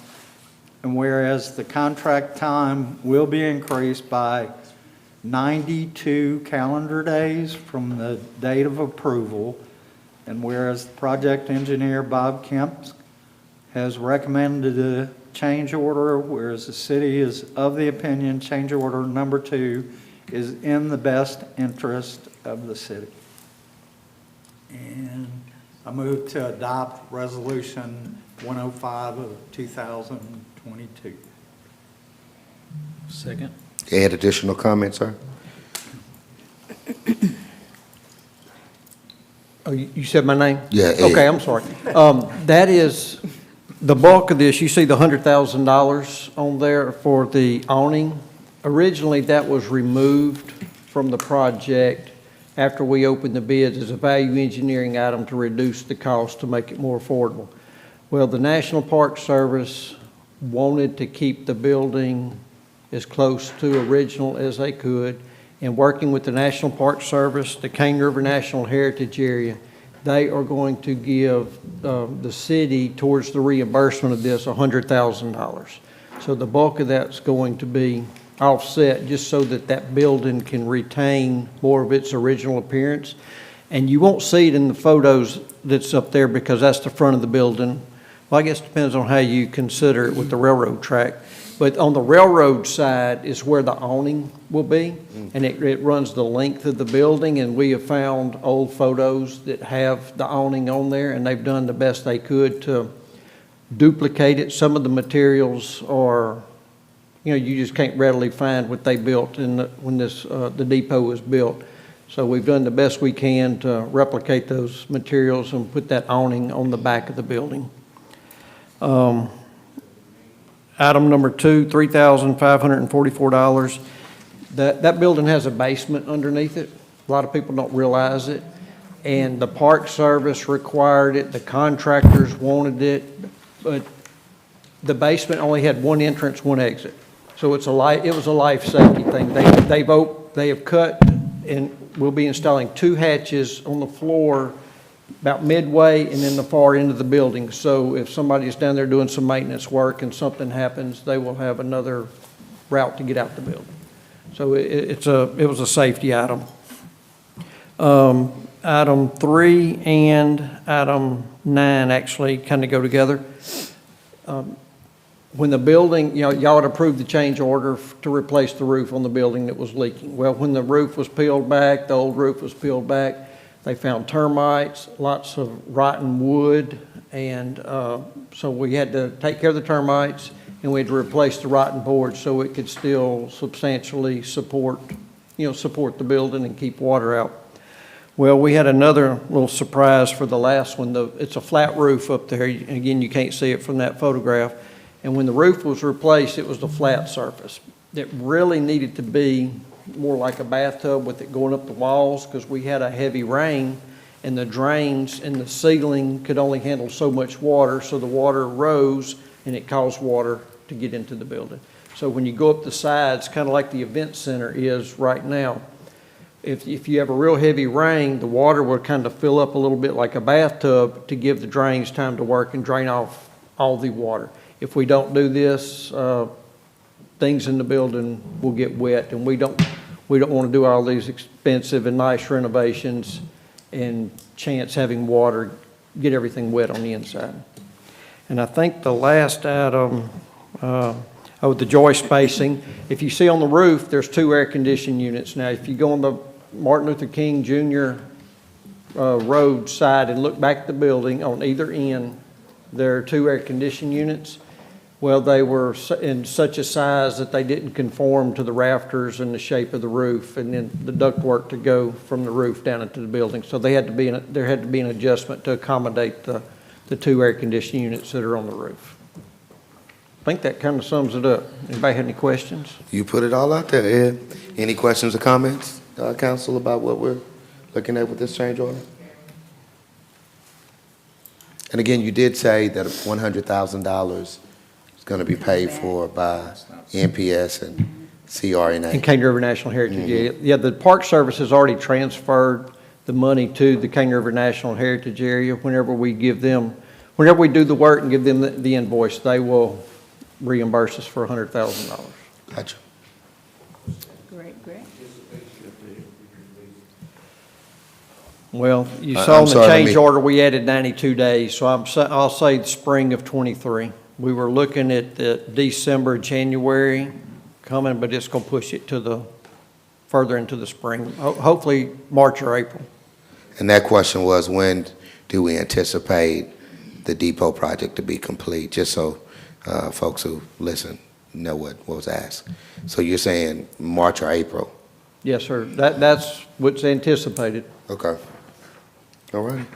Council, you got any? I'm sorry, did I ask y'all comments or questions? All right, are there any public comments or questions here?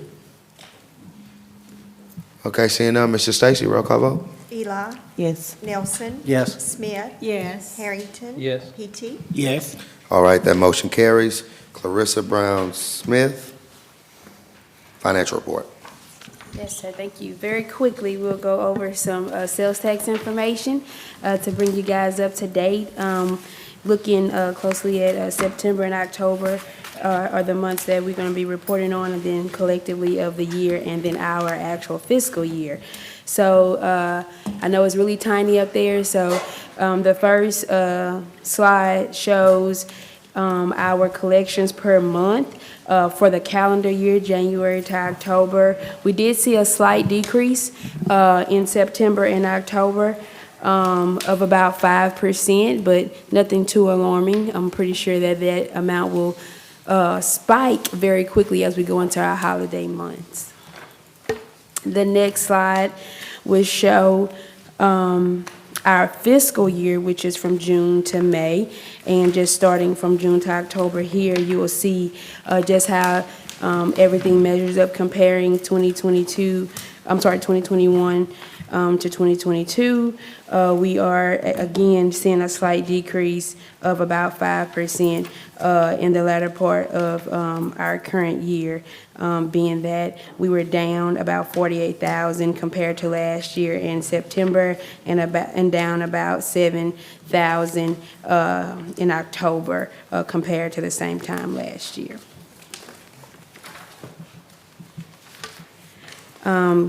When we're looking at it from a collective standpoint, the complete year of 2022, January to October, things are actually looking overall great. You can see that we are slightly nudging above where we were Last year, same time, when you're looking at the entire year collectively, and we were up about 16%. Last year, same time, we were at 10.7 million. This year, we're at 11.1 million. Next slide, just kind of showing kind of the same things, just kind of how we're comparing year over year. And again, just seeing a slight uptick there when you're looking at it collectively, when you're looking at our fiscal year. Law enforcement tax is up about 13%. So over the entire year, January to October, we're up about 13%. So that was great to see there. Slightly down in October and September, but overall we're still up when you're looking at the year as a whole.